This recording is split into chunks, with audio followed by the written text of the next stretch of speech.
এই মহরম চাঁদের 10 তারিখ আমার নবী বলেছে, শুনে রাখো, এই মহরম চাঁদে 10 তারিখ আল্লাহ দুনিয়াটা সৃষ্টি করেছে, আবার দুনিয়াটাকে ফানা করে দেবে। এই মহরম চাঁদে আমার আল্লাহ তাআলা দেবে দোয়া আল্লাহর দরবারে কবুল হয়েছে।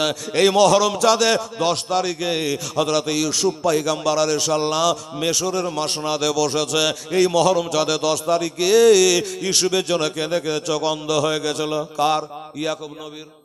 ইয়াকুব আলাইহিস সালামে এই মহরম চাঁদের 10 তারিখে আমার ইউসুফের জামা যখন তার চোখে ঠেকিয়া দেওয়া হলো, তার চোখের বিনাই বাবা ঘুরিয়া পেল।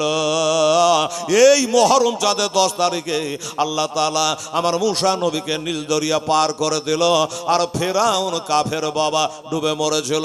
এই মহরম চাঁদের 10 তারিখে হযরত ইউনূস পয়গম্বর আলাইহিস সালাম মাছের পেটে বলল, লা ইলাহা ইল্লা আনতা সুবহানাকা ইন্নী কুনতু মিনাজ জালিমিন। এই যে ইউসুফে আজম পড়তো বাবা, মাছে হজম করতে পারে নাই, 40 দিন ধরে মাছের পেটে থাকার পরে এই মহরম চাঁদের 10 তারিখে উদ্ধার হয়েছিল। এই মহরম চাঁদের 10 তারিখে হযরত আইয়ুব আলাইহিস সালাম অসুস্থ থাকার পরে এই মহরম চাঁদের 10 তারিখে আরোগ্য লাভ করেছিল। এই মহরম চাঁদের 10 তারিখে বেরাদারান ইসলাম সামিয়ানে কেরাম আল্লাহ তাআলা হযরত ঈসা নবীকে আসমানে তুলে নিয়েছে। এই মহরম চাঁদের 10 তারিখে আমার কারবালার প্রান্তরে বাবা হোসাইন শহীদ হইয়াছে। ইমাম হোসাইন আরজ করে বিবি জয়নবের তরে, আরে নয়ন ভরে দেখে নাও গো, আসব নাকে আর ফেরে, আসব নাকে আর ফেরে, দাও গো দস্তার নাবে মোস্তাফার, শেরে খোদার তালোয়ার খানে, মা ফাতেমা জননী। এই বাবার, আমার ভাইয়েরা, আমার আব্বা জানেরা, আমার মায়েরা বোনেরা, এবার কি বললে শুনুন। সুবহানাল্লাহ, সুবহানাল্লাহ, আলহামদুলিল্লাহ। সবাই দুনিয়ার মায়া ত্যাগ করে দিয়ে বাবারে এবার চলে গেছেন কারবালাই। কারবালার প্রান্তরে গিয়া এরকমই মহরম চাঁদের 10 তারিখ শুক্রবারের দিন সারা জগতের মানুষেরা নামাজ পড়ার জন্য ঘটাঘটি করে, সারা জগতের মানুষের জুম্মায় যাওয়ার জন্য তৈয়ার হয়, আর আবার হোসের যুদ্ধে যাওয়ার তৈয়ারি হচ্ছে। এবার চলে গেছে ইজিদের 22,000 সৈন্য বলে আসলটাকে পেয়ে গেছে, এবার আসলটাকে পেয়ে গেছে। এবার বাবা সবাই হইচই করে আগে বাড়তে আরম্ভ করেছে। আগিয়ায় আগিয়ায়, যে সে নয়, এটা হলো আলী শাহের বেটা হযরত আলীর লা। ওরে এবার সবাই আগিয়েছে। আবার হোসেন বলে, দাঁড়া ওরে দাঁড়া, একটু দয়া করে তারা দাঁড়াবি, আমাকে একটা তীর মারবি না? বললো মারবি না, তালবার মারবি না, এটা তোরা দাঁড়া, কাকে মারতে আসছিস? কোন দিকে তোরা তেড়ে আসছিস? তোরা কি জানিস না আমি যে তোদের নবী মুস্তাফার নাতি রে? তোরা কি জানিস না রে আমি নবী মুস্তাফার পেয়ারা নাতি রে? আমার নানা নামাজের অবস্থায় আমার খাতির করে রে, নামে আমার নবীর নামাজ পড়ে, সাহাবারা সব পিছনে। হোসেন বাচ্চা ছেলে দৌড়তে দৌড়তে পিঠে চড়ে গেছে বাবা। আমার নবী দেখলে আল্লাহ, আমার হোসেন আমার পিঠের উপরে, আল্লাহু আকবার বলে যদি সেজদা থেকে উঠে যায়, আমার হোসেন মসজিদের সাহানে ধাপ করে পড়ে যাবে, মাথা ফাটবে, হাত পা ভাঙতে পারে। যদি নাও ভাঙে আমার হোসেন কাঁদবে রে, আমি নবী সইতে পারবো না। ওই জন্য সেজদাকে লম্বা করে দিয়েছে। তোরা কি পড়িস নাই রে মূর্খের দলেরা? তোরা কি পড়িস নাই? আমার নানা আমার খাতিরে সেজদাকে লম্বা করে দিয়েছি। তারপরে দেখলো হোসেন যে না নানা উঠে না, নিজে নিজে নেমে গেলেন। নবী আসসালামু আলাইকুম রাহমাতুল্লাহ, আসসালামু আলাইকুম, সালাম ফিরালেন। সাহাবারা বলে, নবী গো আর কি কি ওহী হয়েছিল আপনার উপরে? লম্বা সেজদা করে, এত লম্বা তো পড়ে থাকেন না। একাই নামাজ পড়ে সে আলাদা কথা, পিছনে মুক্তাদিকে রেখে এত লম্বা করে সেজদা কোনোদিন করেন না। আজকাল এত লম্বা সেজদা করলেন, ব্যাপারটা কি? নবী বলছে, সাহাবারা রে এটা তো ওহী হয় না, জিবরাইল আসে নাই, আমি নিজে থেকে করেছিলাম। কেন করেছিলেন হুজুর, ব্যাপারটা কি? বলে, তোমরা জানো না আমি সেজদায় পড়ে আছে, আমার পিঠের উপরে আমার আদরের নাতি, আমার পেয়ারা নাতি ইমাম হোসেন বসেছিল রে। অন্য দিনের মতো যদি উঠে যেতাম আমার হোসেন জমিনে পড়ে কাঁদত রে, কাঁদবে, আর হোসেন যদি কাঁদে আমার ফাতেমা কাঁদবে জমিনে, আর আল্লাহর হুরিরা কাঁদবে খোদার আসমানে। এই জন্য আমি শেষ দায়িত্ব ছিলাম বাবা, অন্য কাজ তার করে নাই। তাহলে বলুন বাবা, নামাজের অবস্থা আমার খাতির করেছে, আর তোরা খাতির করবি না রে? এই দলেরা, তোরা নামাজ তো সবাই পড়িস, নামাজ তো সবাই পড়ি কম বেশি। আচ্ছা বাবা, নামাজের মধ্যে বলে আল্লাহুম্মা সাল্লি আলা মুহাম্মাদিন ওয়া আলা আলি মুহাম্মাদিন কামা সাল্লাইতা আলা ইব্রাহিম, বল তোরা নামাজের মধ্যে বলিস না? না বলতে কি আর পারবে না? আচ্ছা তোরা বলিস আত্তাহিয়াতু লিল্লাহি ওয়াস সালাতু তাইয়্যিবাতু আসসালামু আলাইকা ইয়া নবী ওয়া রাহমাতুল্লাহি ওয়া বারাকাতুহু, বল এই নামাজের মধ্যে আমার নবীরে সালাম করিস কি না? দুনিয়ার কত নানা আছে, কোন নানাকে সালাম করা হয় না। আমার নানাকে সালাম না করলে নামাজ তোর হয় না।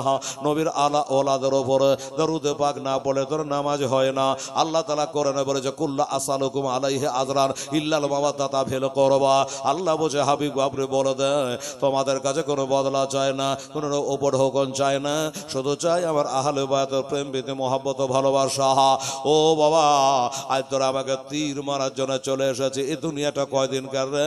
কতদিন আর আনন্দ করবে, আর কত বেতন তুলবি? এই জিদের কাছে সাবাস কত নেবে? হ্যাঁ, একটা কথা শোনো বাবা, আমার নবী বলেছেন, আবু হুরায়রার হাদিস বুখারীতে লেখা, আবু হুরায়রা রাদিয়াল্লাহু তাআলা থেকে হাদিসটা বর্ণিত, তোরা পড়িস নাই? নবী বলেন, নবী হুরায়রা রাদিয়াল্লাহু তাআলা ক্বালা রাসূলুল্লাহ সাল্লাল্লাহু আলাইহি ওয়াসাল্লাম আদ-দুনিয়া ওয়াসিজুল মুমিনি ওয়া জান্নাতুল কাফিরিন, রাহুল বুখারী। এই দুনিয়াটা মুমিন মুসলমান যারা, তাদের জন্য দুনিয়াটা হলো কয়েদখানা, জেলখানা। আর যারা মুমিন নহে তাদের জন্য এই দুনিয়াটা হলো জান্নাত খানা। কয়দিনকার দুনিয়া করতে এসেছিস বাবা? আজ চাকরি বেতনের জন্য, মন্ত্রী হওয়ার জন্য, নেতা হওয়ার জন্য, আজকে নবীর নাতিকে তোরা মারতে আসছিস রে। অনেকে বাবা মাথা নিচু সোজা করে জর্জর করে কাঁদি, চোখের পানি ফেলাই। কথা গেল তো হোসেন একটা মিথ্যা কথা বলেনি। কি বাবা বলেছে? মিথ্যা কথা বলে না, যেটা বোঝো হুবাহু মিলে যেছে, হ্যাঁ কথা সত্য। আরে বাবা, তোরা কি জানিস না আমরা হাসান হোসেন এই দুনিয়াতে জান্নাতের জামা পায়জামা আল্লাহ আমাদের জন্য পাঠিয়েছে? ওই হোসেনকে মারবি? যে হোসেনের মা ফাতেমার জন্য খোদার জান্নাত থেকে কোটি কোটি টাকা দামের শাড়ি চলে এসছে, ওই ফাতেমার বেটাকে মার। ওরে বাবা রে, কারে হাসরের দিনে আমার নবী ছাড়া কোনো গতি তোদের থাকবে না, আমার নবী ছাড়া তোদের কোনো উপায় থাকবে না, কারো কোনো উপায় থাকবে না। সভায়তের দরজায় আমার নানা আগে হাত মারবে। আচ্ছা বল, ওই নাতিকে তোরা যদি মারে, ওই নবীর নাতিকে তোরা যদি তীর মারি, তালবার মারে, বল্লম মারে, তো বল ওই নাতির নানা কি তোরাকে সভায়ত করবে রে? কোনো মতে করবে না। ও বাবা, যখন বলেছে এজিদের মেলা সৈন্য চোখ দিয়ে সরবর করে পানি ঝরতে লেগেছে, হোসেন যে কথা গেল বললো, যে ওয়াজটা করলো মারাত্মক ওয়াজ করে দিয়েছে, মারাত্মক কথা বলেছে, একটা মিথ্যা কথা বলে নাই। আমরা কোন দলের নাম লিখিয়েছি গো আল্লাহ, আমাদের কার হাসরে কি হবে? যাই হোক বাবা, সীমার পাবে চিৎকার করে বলে, হোসেন আর তোমার বক্তব্য শুনবো না। এই হোসেন, আর তোমার বক্তব্য শুনবো না, তুমি আর বক্তব্য রাখিও না, একটা খালি কথা বলো। সেটা হলো কি? সেটা হলো এজিদকে আমি রিল মুমিনিন বলে মেনে না। যদি মেনে নাও তো ভালো, আর যদি না মানো তাহলে যুদ্ধের জন্য তৈরি হ। আর ওয়াজ করে লোককে কাঁদাইতে হবে না।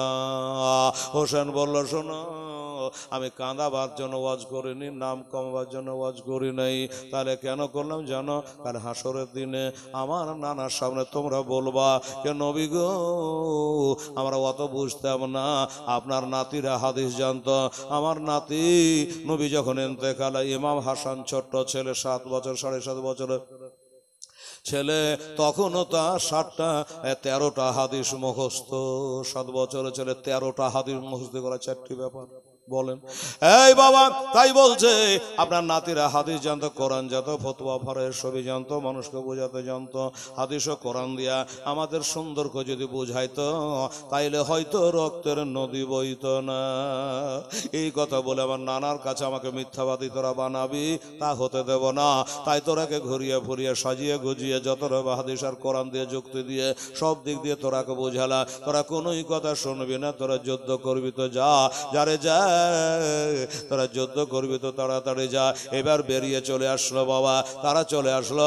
নাম করা যে পালভান গুলাকে জমা করে রাখা হয়েছিল ইমাম হুসাইনের জন্য বাবা, এই জন্য একটার পরে একটা চলে আসতে লাগলো। আমার হুসাইন রেডি হয়ে গেছে, তালওয়ারের খেলা খেলবি না বল্লমের খেলা খেলবি? বাবা যখন বল্লম চালায় তখন জাফর তো এর নেজা দিয়ে সেটাকে রদ করে দেয়, যখন তালওয়ার চালায় আবার শেরে খোদা মুশকিল কুশা হায়দারে কাররার হযরতে আলী রাদিয়াল্লাহু তাআলা জুলফিকার তালওয়ার দিয়ে বাবা সেটাকে রুখে দেয়। এই করে যুদ্ধ চালাতে চালাতে অনেকক্ষণ ধরে যুদ্ধ চালানোর পরে কারবালার ময়দান তোলপাড় হয়ে গেছে। ওরে বাবা আমার হোসেন দেখলো যে না, কালে যুদ্ধ করলে হবে না, আমাকে আর একটা কাজ করা লাগবে। সেই কাজটা হলো কি, এই যে ফোরাত নদীতে একলাই দুইলাই 500 জন মানুষ পহরা দিয়েছে, ইজিদের সৈন্যরা পহরা দিচ্ছে। আজকে ওই ফোরাতের নদীটা আমাকে জয় করা লাগবে। যদি না করি, যদি জয় না করি, আমার যারা মান্যওয়ালা, আমার যারা ভক্ত, আমার নানার যারা ভক্ত, এরা এই ফোরাতের পানি স্পর্শ করবে না। যার কারণে বললো আজ আমাকে ফোরাত নদী উদ্ধার করতে হবে। এই মনোভাব করি ঘোড়ার লাগাম দিলে বাবা খাচাম করে টেনে, যখন লাগাম টেনে দিয়েছে অমনে ঘোড়া বাবা দ্রুত বেগে গিয়া ওই পানিতে নেমে গিয়েছি। পানিতে নেমে যাওয়ার পরে হাতে করে এক চল পানি তুলেছে। পানি তোলার পরে বাবারে আত্মা বেরিয়ে গেছে পানির জন্য।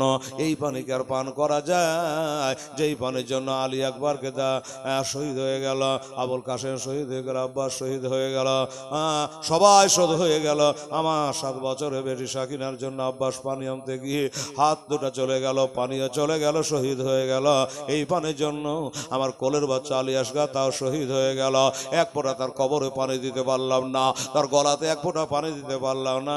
আর এই পানি আমি হোসেন কেমন করে পান করি?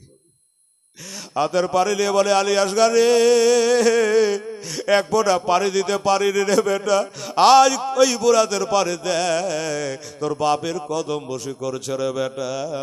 হাতের পানি বাবা ছেড়ে দিলে, ফোরাতের পানি ফোরাতের নেমে বহে গেল।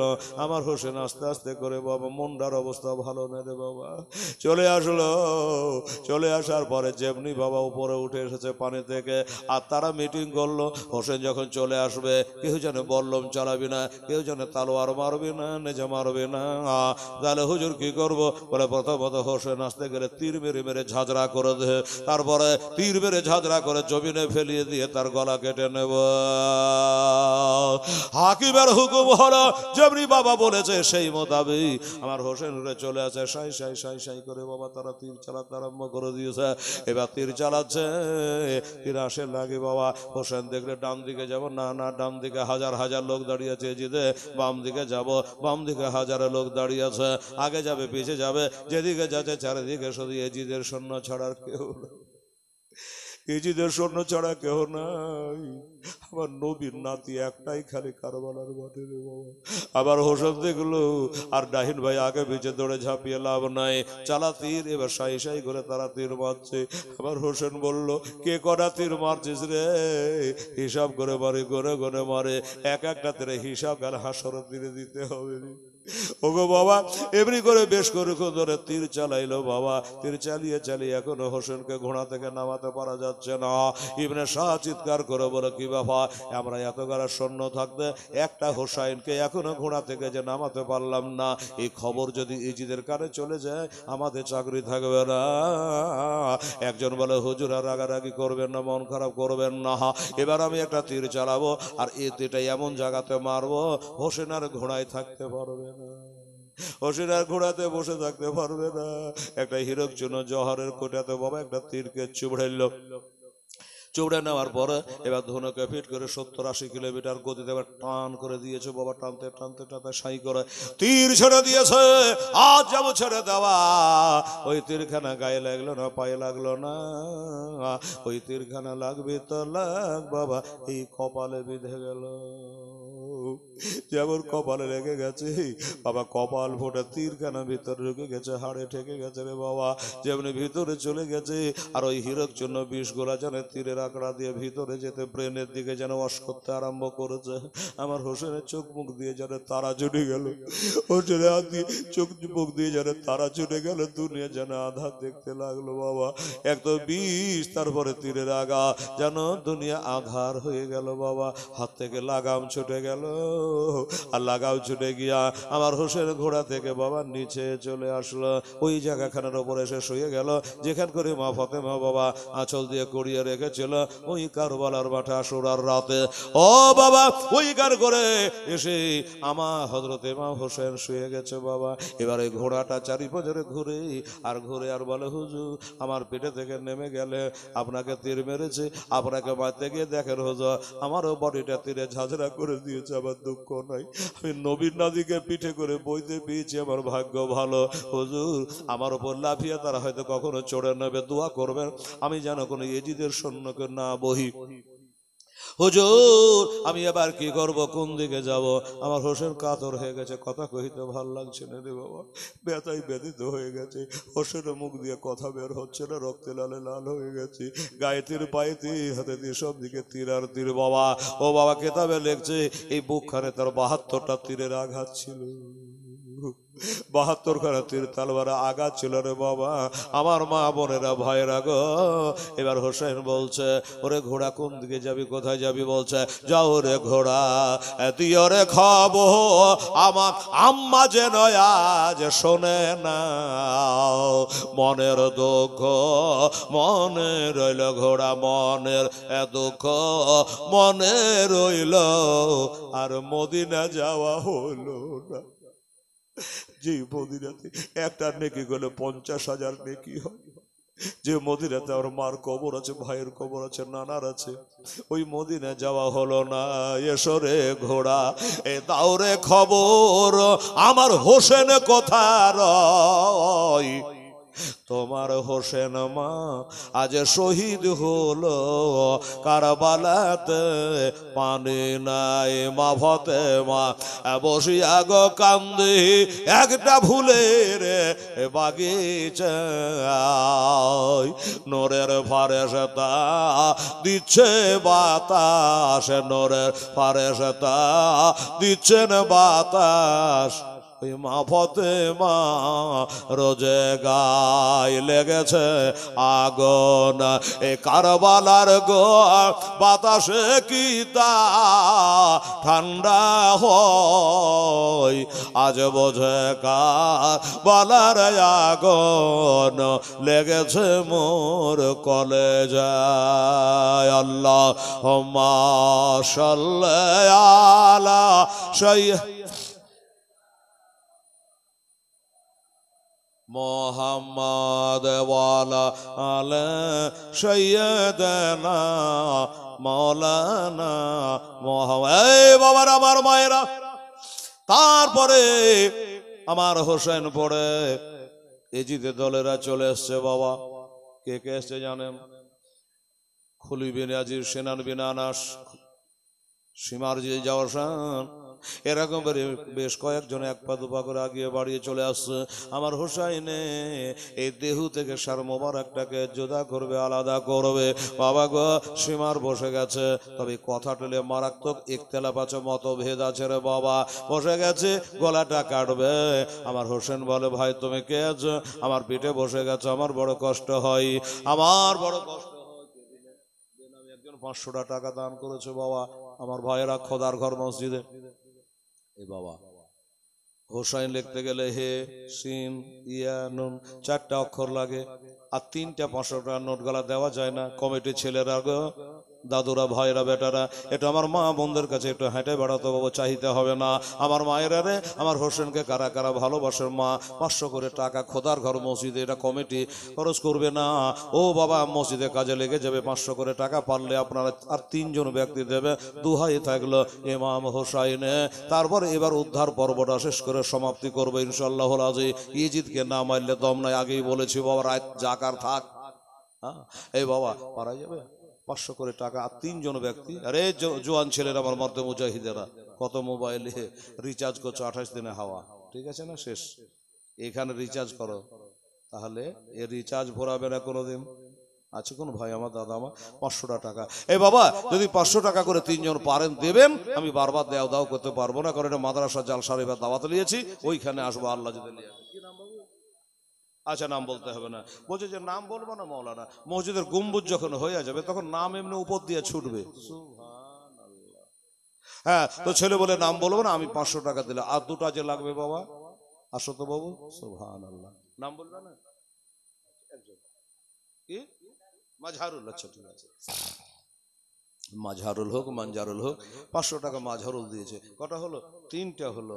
আর একটা কে পারবেন দাদা ভাই? 4টা হোক। হ্যাঁ, আল্লাহ রহমত। আর যদি 500 টাকা বলেছি দেন একজন, আর 100 করে পারলে আপনারা 5 জন দিয়ে দেন, বাস হয়ে গেল। আর এই ছেলেরা, কমিটি ছেলেরা, আমার মা বোনদের কাছে বাবা কাতারা কাতারা দাঁড়িয়ে আমি সবাদ ফোটাই ফোটাই দৌড়িয়ে হয়ে যায়। আমার মায়েরা 100, 200, 500 করে যদি দেয়, 5-10 হাজার টাকা যদি আপনাদের হয়ে যায়, মসজিদের গম্বুজের কাজ ইনশাল্লাহ হয়ে যাবে, কাজে লেগে যাবে। সাজায়া গো জায়া দেহ মোরে সজনে তোরা, আতর গোলাপ ছিটিয়ে দেহ মোরে, দোনায়ন শর্মা পরিয়ে দে সজনে তোরা, শেষবারের মতো বিদায় দেহ মোরে। আমিও আজ আপনাদের কাছ থেকে বিদায় নেব দাদা ভাই, নাম বলেন না, বেনামিতে। আর একজন 500 টাকা দিয়েছে বাবা, তাহলে আরো একজন 500 দিয়ে 4 জন হয়ে গেল। বাবারে, এই হোসাইনের নামে 4 বলেছি, 4 জন দিয়েছে। বাবা, হোসেনটা কার নাতি গো? নাতি কার? আমার নবীর নাতি। আচ্ছা, আমার নবীর নামে কেউ একটা ভাই পারবে না বাবু 500 টাকা দিতে? যে নবীর অশিলায় 18,000 মাখলুকাত আমার আল্লাহ তাআলা সৃষ্টি করেছে, সুবহানাল্লাহ। ওই নবীর নামে যদি 500 টাকা পারেন আপনি দেবেন ইনশাআল্লাহুল আজিজ, মাশাআল্লাহ। দনহয়ন শর্মা পরিয়া দে সজনে তোরা, শেষবারের মতো বিদায় দে মোরে, আমার আসল বাড়ি যেতে দে মোরে সজনে তোরা, সাজা জাগো জায়া দে মোরে, ওরে কুল পাতা গরম জলে আদর করে গোসল দে মোরে। মরে যাওয়ার পরে একজন বলছে মৌলানা, কুল পাতা তো ছোট ছোট বরের পাতা, কিন্তু বড় বড় আমের পাতা, কাঁঠালের পাতা, আরো তো মেলা পাতা আছে, এগুলো দিয়ে এখানে পানি গরম করে না গো? হ্যাঁ, কুল পাতা দিয়ে এখন করে। প্রশ্ন তো মারাত্মক করে বাবার, কথা তো যুক্তিরই কথা। লম্বা লম্বা আমের পাতা দিয়ে পানি গরম করবে না, কাঁঠালের দিয়ে করবে না, ওই নিমের কি বলে, ওই বোরের পাতা দিয়ে পানি গরম করে কেন? কেতাবে লিখছে ওই বোরের পাতাতে পানি গরম করলে মাইয়াতের ময়লাটা খুব তাড়াতাড়ি কাটে। বুঝে গেলেন বেরাদার? কোল পাতা গরম জলে আদর করে গোসল দে মোরে, কোল পাতা গরম জলে আদর করে গোসল দে মোরে, শেষবারের মতো বিদায় দে মোরে সজনে তোরা, আমার আসল ঘরে যেতে দে মোরে, আসল বাড়ি যেতে দে মোরে সজনে তোরা, শেষবারের মতো বিদায় দে মোরে। এই বাবুর আমার আব্বা জানেরা, 10টা টাকাও নাই, 20টা টাকাও নাই, 100টা টাকাও নাই, আমার হোসাইনের ফাতেহা হবে আজকে। যদি আমার মা বোরা দিচ্ছে তো বাবা এখানে আসবা, দোয়া হয়ে যাবে একসঙ্গে। আর আমার ভাইরা যারা বসে আছেন 100 টাকা, 20 টাকা, 50 টাকা যে পারবেন ফাতেহায়, আজ আমার হোসেন হাসেনের ফাতেহায় আপনারা ইনশাআল্লাহ অংশগ্রহণ করবেন। জাযাকাল্লাহ, মাশাআল্লাহ, সুবহানাল্লাহ। আমার ভাইরা বাবুরা, আচ্ছা এই যে একজন দিয়ে পাঠিয়েছে 100 টাকা, জাযাকাল্লাহ, মাশাআল্লাহ। ঠিক আছে বাবু, 50 টাকা পারলো দেবেন, আপত্তি নাই। আজকে আমার হোসেনের ফাতেহা বলে কথা। আল্লাহ, হোসেনের ফাতেহা কে করেছিল জানেন? আজ বলবো আপনাদের। আমার হোসাইনের জন্য খিচুড়ি রেঁধেছিল কে জানেন? বলবো আজকে আপনাদের। হোসাইনকে দাফন করেছিল কারা? বলবো আজ আপনাদের। এবার শুরু হয়ে যাবে বাবা উদ্ধার পর্ব। মেলায় বলতে না পারে, ছোট্ট করে অল্প তো পারবো। আর একজন বাবু আমার 100 টাকা দিয়েছে, আল্লাহ তাআলা তুমি কবুল করে নিও, আমিন। জাযাকাল্লাহ। তো ভাই এটা কোনো কালেকশনের জালসা নাই, যেটা দেবেন সেটা মসজিদ ঘরে চলে যাবে, আপনারা এখানে দেন, কমিটি নিয়ে নেবে, দোয়া হবে, আমরা দোয়া করবো ইনশাআল্লাহুল আজিজ। ভাই বন্ধু আপন জনা কেউ যে তোর সঙ্গে যাবে না ভাই, বন্ধু আপন জনা কেউ যে তোর সঙ্গে যাবে না, একটা কাঁচা বাসে পালকে বানিয়ে দে সজনে তোরা, শেষবারের মতো বিদায় দে মোরে, নয়নে শর্মা পরিয়ে দে সজনে তোরা, আতর গোলাপ ছিটিয়ে দে মোরে, এত রঙ এত বাহার পরনে সবার, একটা সাদা রঙে কাফন পরিয়ে দে সজনে তোরা। আচ্ছা কি নাম? আইসক্রিম বলা, আপনার আইসক্রিমের লাভই কত আছে রে? চাওয়ালা দেয়নি, আইসক্রিম বালা দিয়েছে গরমের দিন। আছে আল্লাহ ছেলের ব্যবসা বাণিজ্য আল্লাহ তুমি বরকত দিও। আল্লাহ দুনিয়ার যত আইসক্রিম খোর আছে আল্লাহ সব খরিদ্দারের মুখ আমার আইসক্রিম বালার দিকে ঘুরিয়ে দিও। জোরে বলে না আমিন। দেখেন তো 200 টাকা বেচারা খোদার ঘরে দান করেছে, এটা তো আখিরাতে জমা থাকবে। তো যাই হোক বেরাদারান ইসলাম স্বামী নেকেরা, আমার ছেলেরা হয়তো গেছে আমার মা বোনদের কাছে, নিয়ে আসবে, তখন দোয়া হয়ে যাবে। আর তারপরে কথা গেল কিছু আমি আলোচনা আপনাদের সামনে করি।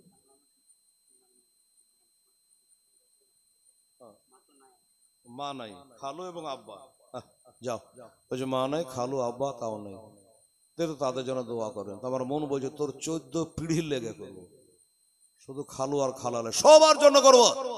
মাশাআল্লাহ 1000 টাকা দিয়েছে বাবা, নারে তাকবীর, নারে রিসালাত, মাসলাকে আলা হযরত। আমার বাবু 1000 টাকা দিয়েছে, আমার দাদুরা ভাইরা ছেলেরা 500 করে দিয়েছে, 100-200 করে দিয়েছে। আল্লাহ তাআলা তুমি সকলে দান। বাপ যেটা হাত তোলে আল্লাহুম্মা আমিন। রব্বানা আতিনা ফিদ দুনিয়া হাসানাতাও ওয়া ফিল আখিরাতি হাসানাতাও ওয়া কিনা আযাবান্নার। আল্লাহ গো তোমার বান্দাদের বলতে বলতে 500 করে দিয়েছে আল্লাহ, 100-200 করে দিয়েছে। বাবু আমার কানে কানে বললো আমার বাপ নাই, খালু নাই, মা নাই, আমি এতিম গো মাওলানা, একটু দোয়া করে দিবেন আলেম সাহেব। তাই হাত তুলেছে আল্লাহ। আল্লাহ তার খালু বাবা এবং মা সকলে কবরে সবখানে পৌঁছায় দিও আল্লাহ। এক কথা যে যা নিয়াতে দিয়েছে আল্লাহ প্রত্যেকের নিয়াতকে তুমি পুরো করে দিও। আসমানের বেলা আসমানে, জমিনের বেলা জমিনে দাফন করে দিও আল্লাহ।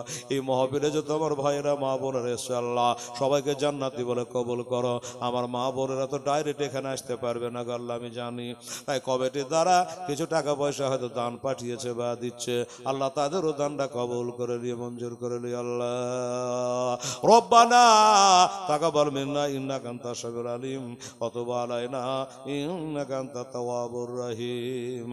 ওয়া সাল্লাল্লাহু তাআলা আলা খায়রি খালকিহি ওয়া আজওয়াজিহি ওয়া যুররিয়াতিহি ওয়া আহলি বাইতি আজমাইন বিরহমাতিকা ইয়া আরহামার রাহিমিন। লা ইলাহা ইল্লাল্লাহু মুহাম্মাদুর রাসূলুল্লাহ। আল্লাহুম্মা সাল্লি আলা সাইয়্যিদিনা মাওলানা মুহাম্মদ ওয়া আলা আলি সাইয়্যিদিনা ওয়া আলা আলি সাইয়্যিদিনা মাওলানা মুহাম্মদ সাল্লাল্লাহু আলাইহি সাল্লাম। বাবা একটা দোয়া করে দিয়েছি, আর মা বোনদের টাকা এখানে পৌঁছেনি, আসবে তখন আবার একবার দোয়া করে দেবো। ছেলেরা হয়তো কালেকশন করে গণাগণি করছে যে আমার মা বোনেরা ক টাকা দিয়েছে, জমা হবে, বাস রিসিভ পেয়ে যাবেন।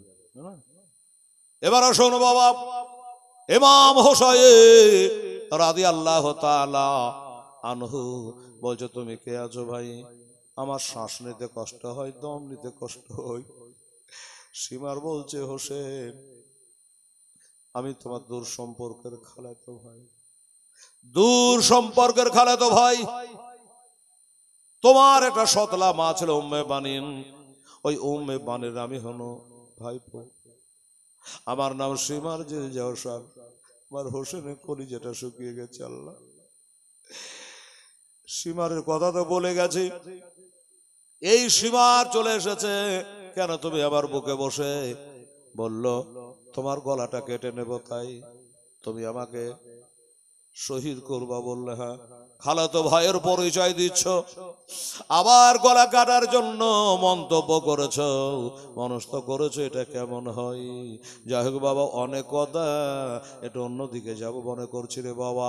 লাস্টে কি হলো, ইমাম হোসেন রাদিয়াল্লাহু তাআলা বলল, আচ্ছা ঠিক আছে, আমার গলা কেটে নিবিনি, আমাকে 2 রাকাত নামাজ পড়তে দে, আমাকে 2 রাকাত নামাজ পড়তে দে। সীমারেরা বলেছিল, এখান থেকে দিয়ে ঠিক আছে ধন্যবাদ, দোয়া করবো আবার 5টা কলম যখন এক জায়গায় হয়ে যাবে। নবী পাক হযরত আলী, মা ফাতেমা, হাসান হোসেন 5 জন। ও বাবা 200 করে যদি আর 4 জন পারেন দেবের, 5টা হয়ে গেলে তখন আবার দোয়া করে দেবো। আমি বলে যে আপনারা দিয়ে যান। ও বাবারা, মায়েরা, আমার হোসেন বলে, ভাই রে আমাকে 2 রাকাত নামাজ পড়তে দে। আমার মা বোনেরা গো, আমার ভাইয়েরা, বাবারা গো, আমি জোড়হাত করে সারাংশটুকু একটা কথাই বলে দেব, জীবনী করলেন করালেন ভালো কথা, যদি বাবা সত্যি জীবনীকে প্রাধান্য দেন মানে, তাহলে যেন নামাজ ছুটে না যায়। এই যে বাবা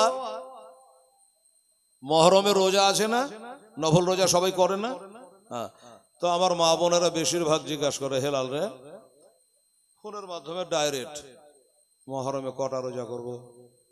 আমি বলে যে 2টা তো করতে হবে মা, তারপরে যত বেশি পারো। বছরে 5টা দিন রোজা রাখা হারাম, ঈদের 1 দিন, বকরা ঈদের 4 দিন, বাস, বাকি টাইম আপনি চালিয়ে যান রোজা, তবে জান বাঁচিয়ে কাজ করবেন।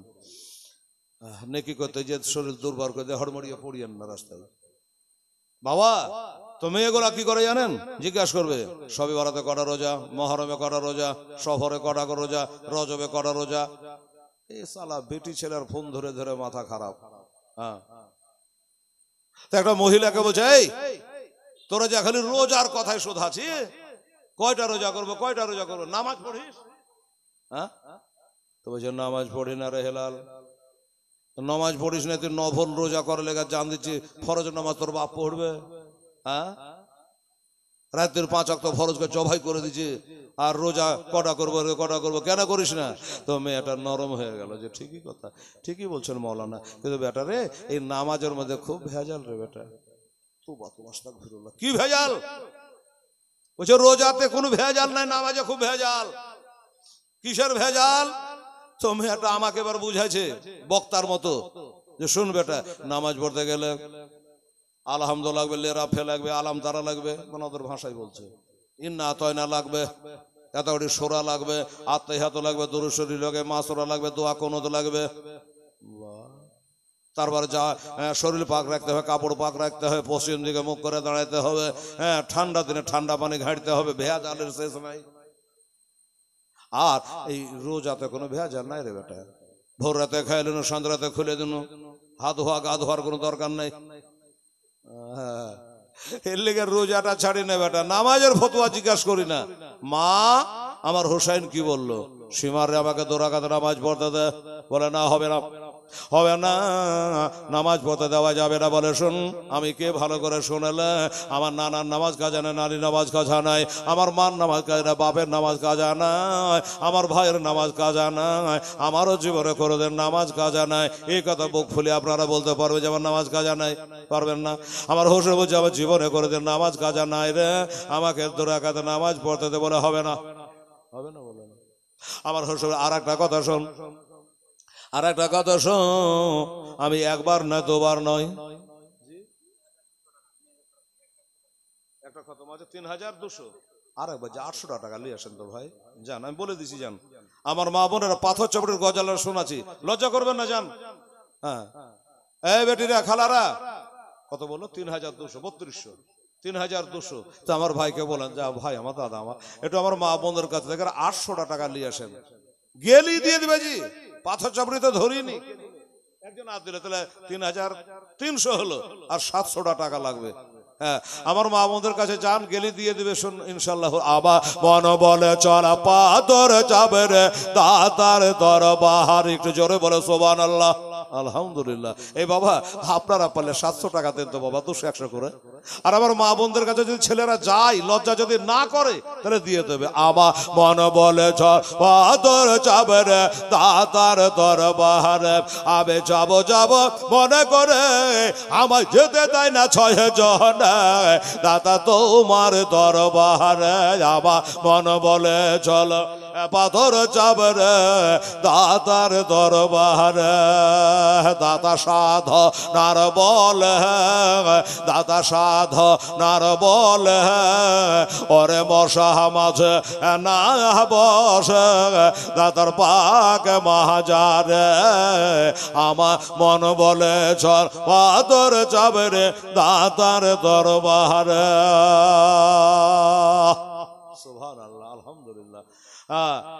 কেউ যায়নি, আর ছেলেগুলা লজ্জা করছে, মলবি নেই বলছে আর বলা মুখ একবার কেন গেলে কিন্তু আমার মা বোনের দিয়ে দেবো বাবা 700 টাকাই ভাই রে দাদারা 100 করে টাকা দে বাবা। মা মুখ দিয়ে হেলালে বাড়িয়ে গেছে, এই পাথর চাবড়ি দাতা বাবা, একবার আমার জাল সরোবরে এক নজর ফেলতো দাতা, দেখি 700 টাকা হয় কি হয় না।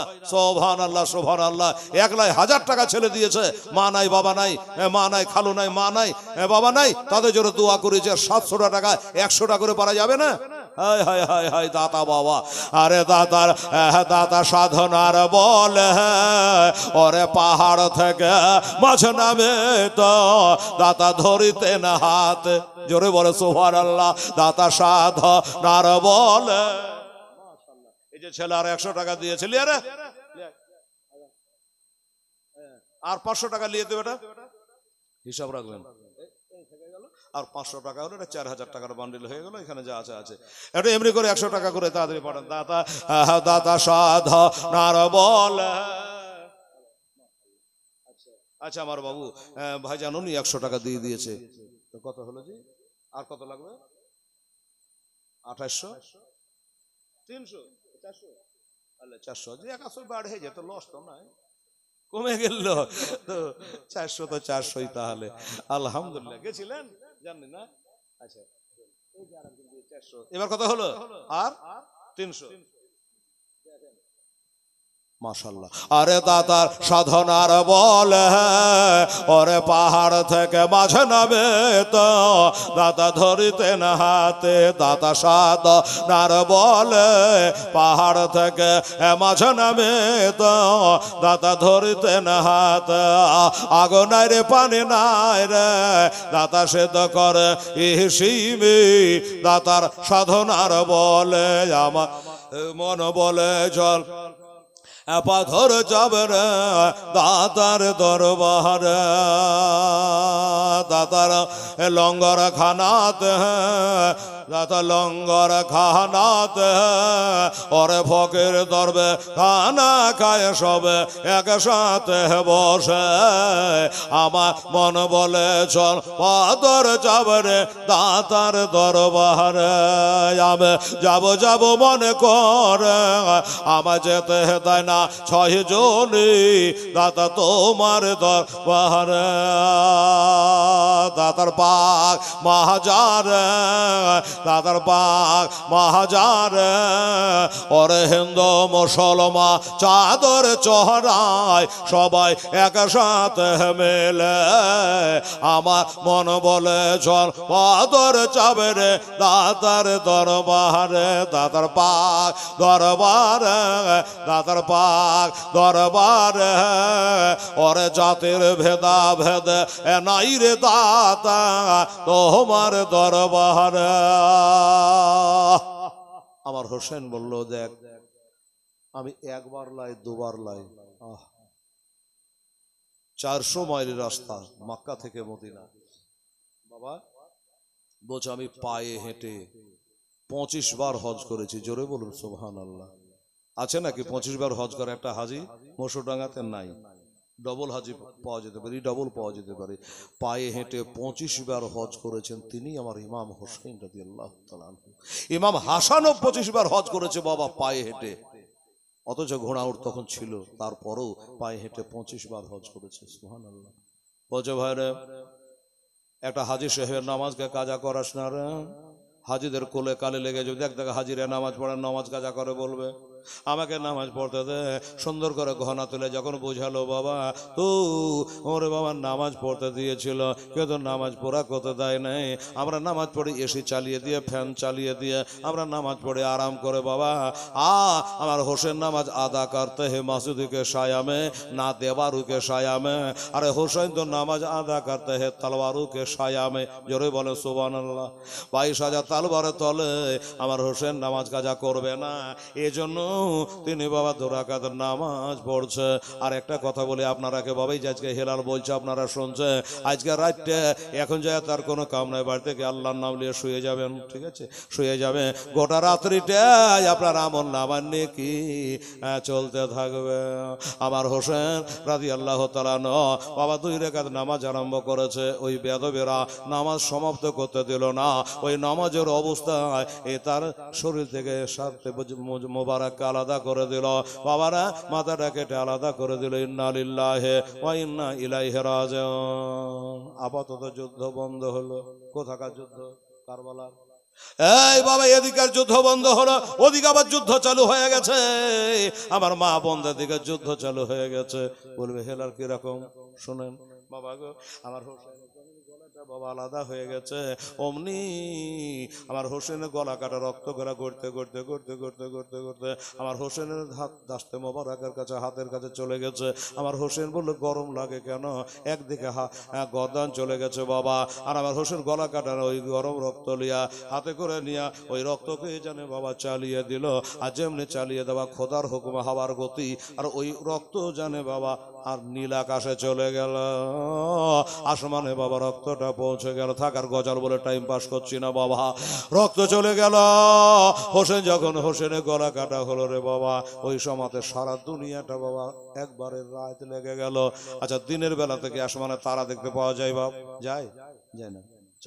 চাঁদ দেখতে পাওয়া যায় না। এই জন্য মাগরিবের পরে চোখ ফেড়ে ফেড়ে চাঁদ দেখতে হয়। মহরমে চাঁদ উঠলে উঠলো না, ঈদের চাঁদ উঠলে উঠলো না বাবা, কেহ দেখতে পায় কেহ দেখতে পায় না বাবা রে।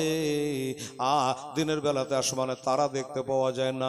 আল্লাহর কসম খাইয়া বলছি বাবা গো, আমার হোসেন যখন শহীদ হয়ে গেল দুনিয়া যেন আঁধার হয়ে গেল, আর দিনের বেলাতে আসমানে তারা ফুটে গেল। সুবহানাল্লাহ, হায় আল্লাহ। অমনি করে যেভাবে কেতাবে লেখা আছে ওইভাবে কি আর বর্ণনা করতে পারে রে বাবা? পড়তে বসে গেলে চোখের পানি আর থামে না। আমার হাসান হোসেনের জীবনে পড়তে লাগলে বাবা চোখের পানি থামে না। নারে তাকবীর, নারায়ে রিসালাত, মাসলাকে আলা হযরত জিন্দাবাদ। মন্টু জিলাপি বালা সুবহানাল্লাহ। এত নেকা ছিল কিনা দেখেন, খালি নোটই বোঝা গেল। 500 টাকা দিল মন্টু ভাই তার নাম, এ দান করে কলো আখেরাতের কাম। আর দোয়া করে খোদা মন্টু ভাইয়ের তরে, আর সঙ্গে করে দিয়ে আমার হোসাইনের সাথে। একবার মুখে বলেন আমিন। কত বলছিলাম? কত লাগতো? 300 না? 300 লাগতো। মানে ভেজাল একটা থাকলোই, মানে 200 বেড়ে গেল। মন্টু ভাই ভেজালে কে দিলে 200 টাকা আর বেড়ে গেল। আচ্ছা শেষ করতে করতে পারলে আর 800 টাকা আমার মন্টু ভাইয়ের মতো কেউ দিয়ে দিন আখেরি দোয়াটা লিবার জন্য বাবা গো। আসেন বাবা, এমনি করে যখন দুনিয়া আঁধার হয়ে গেল কি করবে বাবা? কেউ কাউকে যেন দেখতে পায় না, খুঁজে খুঁজে পাওয়া যায় না। আপাতত যুদ্ধ বন্ধ হয়ে গেছে রে বাবা। আস্তে আস্তে ঘড়ির কাঁটা ছুটছে, বেলা যাচ্ছে, রাত্রি লেগে গেছে। আমার জৈন বসে বসে কাঁদছে, আল্লাহ আজ আমার ভাই হোসেনের শহীদ হয়ে গেল। 10ই মহররম শহীদ হয়ে গেছে, বিবি বাল বাচ্চা সবাই কাঁদছে ডেরাতে বসে বসে বাবা। আর ওই বদ্দার গুনাহগারেরা কি করেছিল জানেন? এসে বাবা ওই ডেরাতে আগুন লাগিয়ে দিল। মেয়েরা দেখেন, বলছি না জবাব যাবে তবাদ দেবে। আমার মা বোনেরা সুবহানাল্লাহ 200 প্রায় 10 কম 300 বাবা, তাহলে কত হলো? 400, আর ওখানে 200 ছিল বেশি, তাহলে 600। এটা বাবা 600 বেশি হলো। আল্লাহ আল্লাহ, তাহলে শেষ পর্যন্ত আর 400 টাকা দিস মা, পারলে দিয়ে জোরা জোরে আল্লাহ ইকরাহা ফিদ্দিন। ইসলাম ধর্ম জবরদস্তি নয় বাবা গো। আমার হোসেনের কথা বলতে কলজা ফেটে দিয়েছে রে বাবা। ও বাবারা, আমার মা বোরা যখন বাড়িতে বসে বই গেলা পড়ি তখন চোখের পানি থামতে পারি। যত গালা পড়ি তত কি আর স্টেজে বলা যায়? অত তার বলা যায় না বাবারা। আমার দোস্তরা চোখের পানি মুছতে আর পড়তে হয় রে বাবা। সুবহানাল্লাহ। এবার হযরতে জয়নব কেঁদে বেড়াচ্ছে, আল্লাহ আজকে আমাদের কেউ নাই। আবার জয়নাল আবেদিন আমার বড় ভাতিজা 22 বছরের ছেলে, ঘরের মধ্যে কত আছে ডেরার ভিতরে সবাই আছে। ওই এজিদের দলেরা বাবা লুটেরা যারা এসে বাবা আগুন জ্বালিয়ে দিল। আহা, আগুন জ্বালিয়ে দিয়েছে। আমার হোসাইনের আল আওলাদেরা যে ডেরাতে আছে, আমার মায়েরা গো, আপনারা যে মাথার উপরে চাঁদওয়াস তিরপাল টেঙেছে, ওই রকমে ওই ডেরার ভেতরে আগুন লাগিয়ে দিয়েছিল বাবা। আলহামদুলিল্লাহ, এই দেখেন 100 টাকা আর একজন দিয়েছে, নাম বলছেন, আল্লাহর নাম জানছে। সুবহানাল্লাহ, সুবহানাল্লাহ। ও বাবারা, আমার মা বোনেরা, ভাইরা, দাদুরা,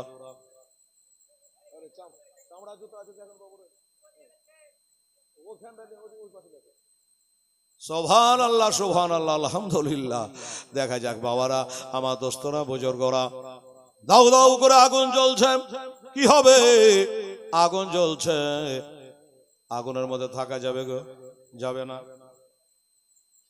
আগুনের মধ্যে থাকা যাবে না। সবাই বেরিয়ে ফাঁকাতে চলে গেল। মা বোনেরা, ভাইরা, যদি পানি ছুট ফুটে বৃষ্টি হয়, দৌড়ে এসে বা তাঁবুতে ঢুকে। আচ্ছা, আগুন লেগে গেলে তাঁবুতে ঢুকবে না, বাহিরে পালাবে? বাইরে বাবা। ও বাবনেরা, বাইরা, সুবহানাল্লাহ, সুবহানাল্লাহ, আলহামদুলিল্লাহ। এবার কি হলো বাবা? তারা সব দৌড়তে দৌড়তে ফাঁকাতে চলে গেল, আর ডেরাতে দাও দাও করে জ্বলছে। এবার হযরতে জৈনব মাজাতে বাবা তার দোপাট্টা বেঁধে নিয়েছে, নিয়ে আগুনে ঝাঁপ দেওয়ার চেষ্টা করছে। ইয়েজিদের এক সৈন্য দাঁড়িয়ে ছিল সেখানে বাবা। কারবালার পরে কি হলো সবকে সাজিয়ে বলা যায় সম্ভব নয়, যেটা মনে পড়বে বলবো দাদা। হযরতে জৈনব আগুনে ঝাঁপ দিতে যাচ্ছে। ইয়েজিদের পক্ষের একটা লোক বলছে, এই মহিলা, এই নারী, তুমি আগুনে ঝাঁপ দিতে যাচ্ছ কেন? বলছে, আর বলো না, এই ডেরাটার ভিতরে আমার একটা ভাইপো আছে, যে হোসেনকে তোমরা শহীদ করলা। ওই হোসেনের একটা বড় বেটা, 22 বছর তার বয়স, জনেলা বেদিন তার না, জ্বরের চোটে বিছা ডেরা ছেড়ে বার হতে পারেনি। ওই ডেরাতে তোমরা আগুন লাগিয়ে দিয়েছ, তাই ডেরার ভিতর থেকে আমার ভাতিজাকে একটু টাইনা বাহির করতে আমি যাচ্ছি। হ্যাঁ, তোমার মাথা খারাপ হয়ে গেছে? আগুনে ঝাঁপ দিয়া তোমার ভাইপোকে তুমি বার করতে যাচ্ছ, ঠিক আছে, কত তুমি বাঁচবা, তুমি যে পড়ে যাবা। যেন বলে, কসম খোদা, আমরা যে নবী ঘরের সন্তান, আগুনে আমাদের পোড়াইতে পারবে না। আল্লাহর কসম, কেতাবে লেখে আগুনে ঝাঁপ দিয়েছে। ওই আগুনের মধ্যে বাবা হযরত ইব্রাহিম আলাইহিস সালামকে আগুনে ফেলিয়েছিল। কি বাবা, ফেলেছিল কিনা? আগুনের মধ্যে পড়ে আছে, কিন্তু লোকে মনে করছে আগুনে পড়েছে, কিন্তু নয়, ফুল বাগিচায় বসে আছে, আরাম করছে বাবা। ওই রকমই এরা দেখছে দাও দাও করে আগুন জ্বলে। আমার জৈনুল আবেদিনের কিছু হয়নি, আর ভাইপোকে বাহির করে নিয়ে চলে আসলো। আমার ফাতেমার বেটি জৈনবের একটা পশম পড়াতে পারেনি, কাপড়ের একটা সুইতাও পড়াতে পারেনি। কেন পারেনি? এরা কারা? ওরে ভয় করে না, আমরা যাহা নাবে আগুন ডরায় হোসেনের নানার নামের,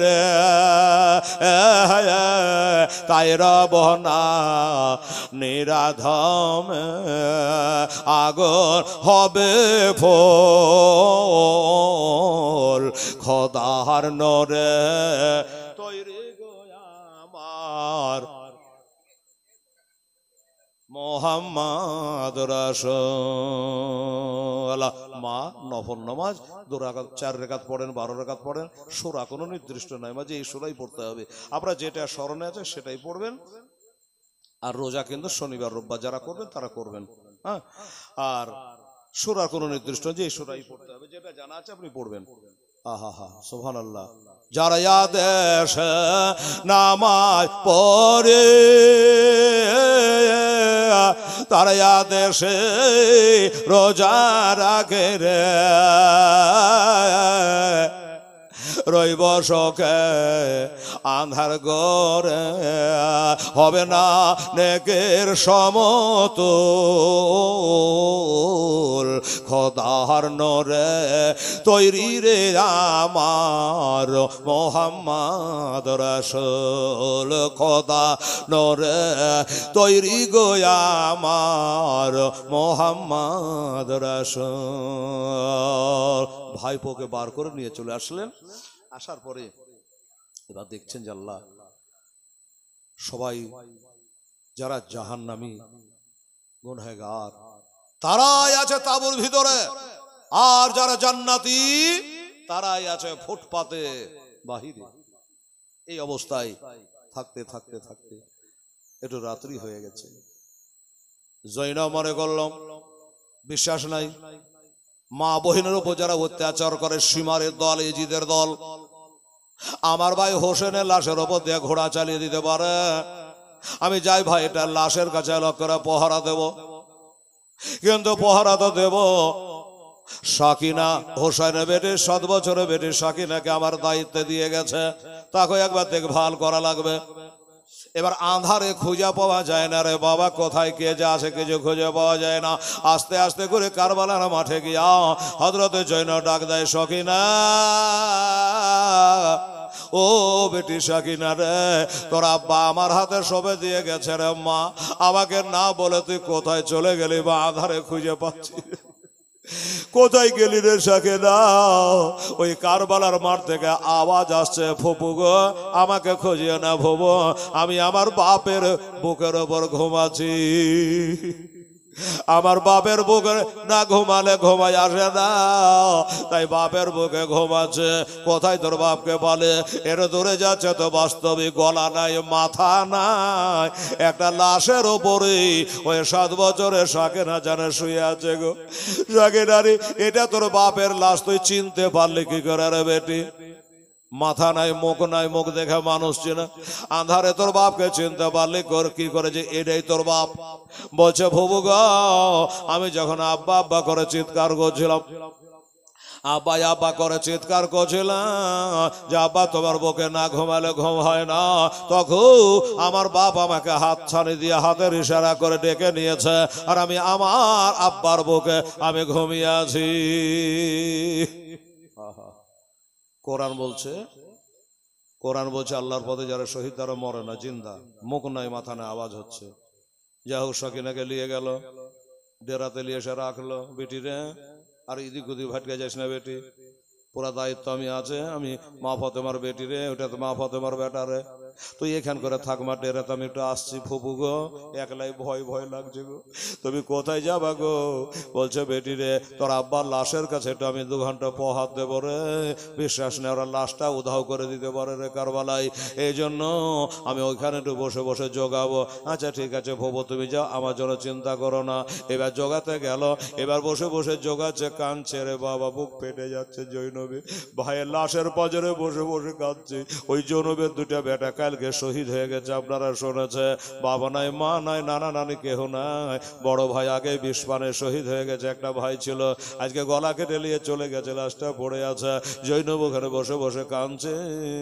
হঠাৎ করে যেন ঝিলঝিল ঝিলঝিল করে দেখা যাচ্ছে একজন ঘোড়সওয়া ঘোড়ায় চড়ে জানে বাবা কারবালার দিকে চলে আসছে।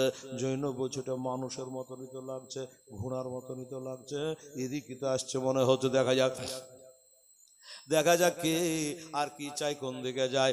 বাবা তাকিয়ে দেখছে ঘোড়াটা আস্তে আস্তে আস্তে আস্তে যেন এদিকেই চলে আসছে। যখন কাছাকাছি হতে যাচ্ছে, জৈনব বলে আপনি কে আছেন গো? দয়া করে মেহেরবানি করে আপনি একটু ঘুরে বাড়ি চলে যান, দিনের বেলাতে আসে, আমি একটা মেয়ে মানুষ, রাতের বেলা যদি আমার কাছে যত বড় আপনার দরকার থাক না কেন, ভোরে আসেন দিনের বেলায় এসে, রাতের বেলাতেই আপনি যদি আমার কাছে চলে আসেন কোলে কালি লেগে যাবে গো। আপনি একটা পুরুষ মানুষ, আমি একটা নারী মানুষ, এত রাতে আসিয়েন না গো, আপনি দয়া করে ঘুরে যান গো। আমি মা ফাতেমার বেটি গো, আমি হযরত আলীর বেটি গো, আমি নবীর নাতনি গো, একটু তুমি ঘুরে যাও। এত ব্যাঘাতটা করে না না না, শোনে না। ওই ঘোড়া জানে আগিয়ে চলে আসতেছে রে বাবা, ঘোর সবার আগিয়ে চলে আসছি। জৈনবের আস্তে আস্তে একটু মনটা দুঃখ হলো, এত করে দোহাই দিলাম, এত করে বুঝালাম, তাও যে ঘোড়ায় দিকে চলে আসে। একদম যখন কাছাকাছি হয়ে গেছে তখন যেন জৈনব আর থামতে এবার মাজাকে টাইট করে বেঁধে তার খঞ্জরটা হাতে করে লিয়া আমার হোসেনের হাতের খঞ্জরটাকে লিয়ে দাঁড়িয়ে গেছে। বলছে এই ধর সবা, এত করে কাকতি মিনতি করছে, তাও তুমি হেঁটে চলে আসতে, তুমি জানো আমি কে? তুমি জানো আমি কে? আমি হন হযরত আলীর বেটি, আমি হযরত আলীর বেটি, জিন্দা ওলি রে, যার জন্ম হলো কাবাতে, শহীদ হলো কুফার জামে মসজিদে, আর বর্তমানে তিনি আরাম ফরমাচ্ছেন নাজাফে আশরাফের মাটিতে কবরে। এখন যদি আমার বাপকে এখন আমি ডাক দিয়ে দিই, চোখের পাঝাল মারতে মারতে আমার বাপ হযরত আলী ওই নাজাফে আশরাফ থেকে এখানে হাজির হয়ে যাবে, তুমি চিনহ? তোমাকে এত ব্যাঘাত করে বুঝাইলাম যে তিনি এসো, তাও তুমি হড়মড়িয়ে চলে এসো, ব্যাপারটা কি, মতলব কি? এত বুঝেছি তাও চলে আসছো। বাবা এখনই আমার বাপকে হাঁক মারে দিব না তো তুমি ঘুরে যাও। যেমনি বলেছে বাবা অমনি ওই ঘোড়ার উপর চড়ে থাকা লোকটা ওর মুখের নেকাবটাকে উল্টে দিয়েছে। বাবা মুখটা ঢাকা ছিল, যেন মুখের নেকাবটা উল্টে দেওয়া, আর তার সাথে সাথে কথা হতে আরম্ভ করলো। আর বলছে বেটি জৈনব রে, তোর বাপকে হাঁক মারতে হবে না, ডাক মারতে হবে না, এই যে তোর বাপ আমি আগে হেনে এসে বসে আছি। জোরে বলেন সুবহানাল্লাহ। ওই ঘোড়ার উপরে রেখা পড়েছে অবস্থায় যিনি ছিল তিনি হলো হযরত আলী। আলহামদুলিল্লাহ, নারে তাকবীর, নারে রিসালাত, মাসলাকে আলা হাজরা। এই দেখেন আমার মা বোনেরা, মায়েরা রে, একজন বেনামি 500 টাকা দিয়েছে দান, ওরা করে দেবেন কথা মনের আরমান। আরো দোয়া করি কথা মা বোনদের লাগি, তাদের হাতে তুলে দিয়ে জান্নাতের চাবি। সুবহানাল্লাহ। 500 টাকা আমার মা বোনের টাকা চাইনি বাবা, কিন্তু আমার মা বোনের বলছে এই দিন আর ভাগ্যে জুটবে কি জুটবে না। মহরমের আজকে 8 তারিখ হয়ে গেল। 500 টাকা মায়েরা দান, দোয়া হবে রে মা, একটু পরে দোয়া। বাবা গো, হযরত জৈনব যেন কাঁদতে আরম্ভ করলো। আপনি আব্বা এই জন্য এত মানা করার পরে ঘোড়া চলে আসছে।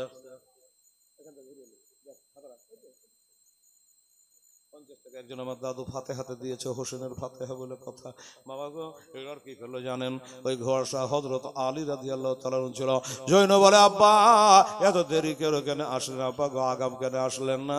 আমার দুটো বেটা আপনার নাতি আউন মোহাম্মদ শহীদ হয়ে গেছে, আসলেন না ভালো, কিন্তু আপনার বেটার বুকে বসে ছোড়া চালালো সীমারের দলেরা, তখন কেন আপনি আসলেন না? এত রাতে কেন আসলেন, এত দেরিতে কেন আসলেন? আমার আলী বলে বেটি শুনে রাখো, জেনে রাখো, আমি দেরি করিনি, আমি শুক্রবারের সকাল থেকে কারবালাতে চলে এসেছি। একবার সুবহানাল্লাহ বলেন।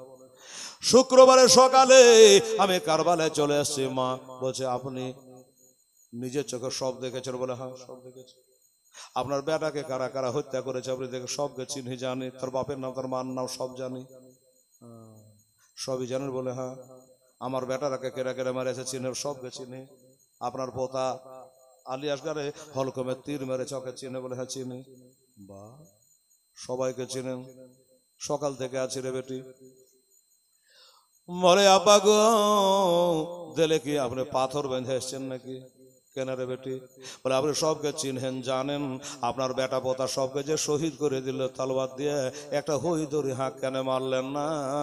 একটা হইদরি হাঁক মারলে বন থেকে বাঘ ধরে হরিণ ধরে পালিয়ে যে আপনার হাঁক শুনে একটা যদি হাঁক মেরে দিতেন তাহলে এই জিদের 22,000 সৈন্য পালিয়ে যেত।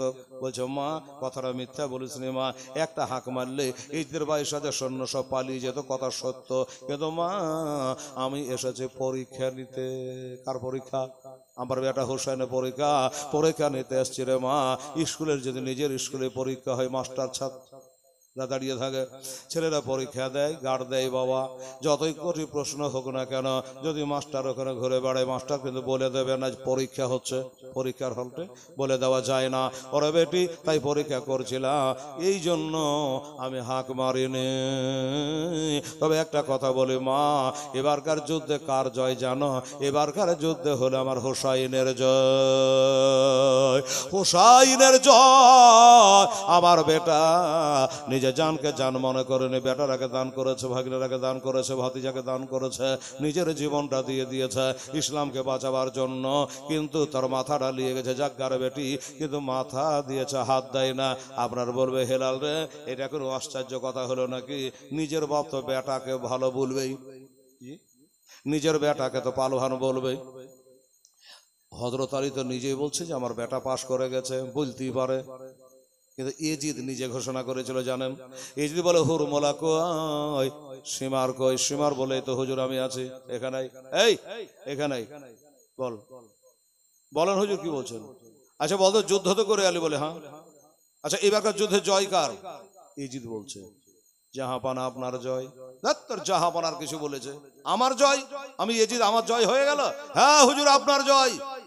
এজিদ বলে শোন জিভাকে ছিঁড়ে ফেলে দেবো, মিথ্যা কথা বলবি না, এবারকার জয় হলো হোসাইনের জয়। এজিদ বলছে জি। এরা বলে দেয় সালা মাথার ঘাম পায়ে ফেলিয়া জানকে হাতের উপর করে যুদ্ধ করে মুন্ডা খুশি খুশি করে আনো, আর এক কথাতে মুন্ডাকে বেকার করে দিলে একদম। কি করে এজিদে হোসাইনের জয় আমাকে বুঝান তো। তো বলছে একটা চিঠি লিখেছিলাম মদিনায়, আর বলেছিলাম হোসেন যেন আমার হাতে হাত দিয়ে বায়াত হয়ে যায়। তো হোসেন একটা কথা বলেছিল যে দরকার হলে আমার মাথা দেব, তোর হাতে হাত দেব না। আচ্ছা এই সীমার, এই খুলিবে না যেতে দিকে, হোসেনের হাত আনতে পেরেছিস? ইসরে হাত না, আমরা হাত পা কিছু নিয়ে আসিনি। তো হাত পা যখন আনিসনি, তো হোসেন তার কথার উপর অটুট আছে, তোর হাতে হাত দিব না, হাত দেয়নি। তাহলে কারটা জয় থাকলো? হোসেনের কথাটাই বাহাল থাকলো। এই কারণে বলে জয় জাহাপানার জয় নাই, জয় হলো হোসাইনের জয়। বিপক্ষ পার্টি যখন বলবে তো জানবেন আসলে জয়। যাই হোক বাবারা, আমার মা বোনের আগে এমনি করে বাবা, রাত গেল, সকাল হলো 11 তারিখ। ওই এজিদের দলে যত মরে ছিল তাদেরকে কুড়িয়া বাড়িয়া সবকে জানাজা করে, ওরা তো মুসলমান ছিল, পাপী মুসলিম কিন্তু মুসলমান, সবকে কুড়িয়া বাড়িয়া জানাজা করে মাটির তলে দাফন করে দিল। অন্য জায়গায় দাফন করতো, দাফন করে দিল। হাই রে দুঃখ, সব গলা করলো। এত বড় দুশ্মন বাবা, আমার হোসেনের লাশটা দাফন তারা করলো না। ঘোড়া চালিয়ে চাখানা চুর করে দিয়ে চলে ইয়াজিদ, সব চলে যাচ্ছে। ওই ফোরাত নদীর পাশে একটা গ্রাম ছিল, গ্রামটার নাম হলো গাদিরা। ফোরাত নদীর পাশে একটা গ্রাম ছিল গাদিরা। ওই গাদিরা গ্রামের মানুষেরা পরক্ষণে এসে আমার হোসাইনকে নিয়ে তারা দাফন করেছিল। এই বডিটা মাথা তলিয়ে চলে যাচ্ছে, দাফন করেছিল। আর ডাল চাল তুলে চারটি খিচুড়ি করেছিল। বোঝা গেল? গাদিরা গ্রামের মানুষেরা ডাল চাল তুলে খিচুড়ি করেছিল। এখনো আমাদের দেশে 10ই মহরম পাতলের পাতলে খিচুড়ি করে গরিব গুরবাকে খাওয়ায়, শরবত করে পান করায় ভাই। তাই বলে আমাদের দেশে আগুনের উপর দিয়ে হাঁটে না। সব যুবকেরা কাজ নাই, ধান্দা নাই, হাজারদুয়ারি লালবাগ চলে যায় সব মেলা দেখতে, ঠেলা খেতে। আর ওই শিয়া যারা আছে, ওই পায়ে খবিসে চর্বি মাইখা কাঠের আগুন দিয়ে হাঁটা চলে যাচ্ছে, ওয়াই দেখে সে গায়ে বাড়াচ্ছে, আরে বাপরে বিরাট কারামজি, আগুনের ওপর দিয়ে হাঁটছে, পা পুড়ে না? পুড়বে কি করে? মাল লাগাছে যে পায়ে। হ্যাঁ শোনন, শরীয়ত এটা পছন্দ করে না। বিলেট দিয়ে বুক কাটা, পিঠ কাটা, পেট কাটা এটা পছন্দ করে না, বুক বাড়া পছন্দ করে না। হ্যাঁ, হোসেনকে যদি অতই মহব্বত করো, তার নামে ফাতিহা করো, আলেম ডাকো, মুফতি ডাকো, ফাতিহা করো, তার নামে সিন্নি করো, তার নামে কোরআন শরীফ তেলাওয়াত করো, তার নামে খতম বসাও, তার নামে ভালো কাজ করো। এগুলো হচ্ছে মহব্বতের পেহচান। বেরাদার, আমার ভাইরা, দোস্তরা, যাই হোক, এবার সবকে ওখানে রেখে এবার নিয়ে চলে যাচ্ছে। জৈন বলে, ভাইরা চলে তো যাবো এখন কোফা। ইবনে জিয়াদ শয়তানের দরবারে অ্যারেস্ট করে সবকে নিয়ে যাবে। ও বাবা, যাবার কালে হোসেনের লাশের কাছে একবার কেঁদে কেঁদে বলে, ভাই হোসেন গো, একসঙ্গে নিয়ে এসেছিলাম, একসঙ্গে আমরা সবাই মিলে ভাই বোনের এসেছিলাম, আজকে আমরা চলে যাচ্ছি, তোমার লাশটাকে ফেলে দিয়ে দাদা। হোসেনের মাথা তো বল্লমে গাড়া আছে, অথচ লাশের ভিতর থেকে কথা বলছে, বলছে, বহির জৈনব রে, কে বললে তোরা একাই যাচ্ছে?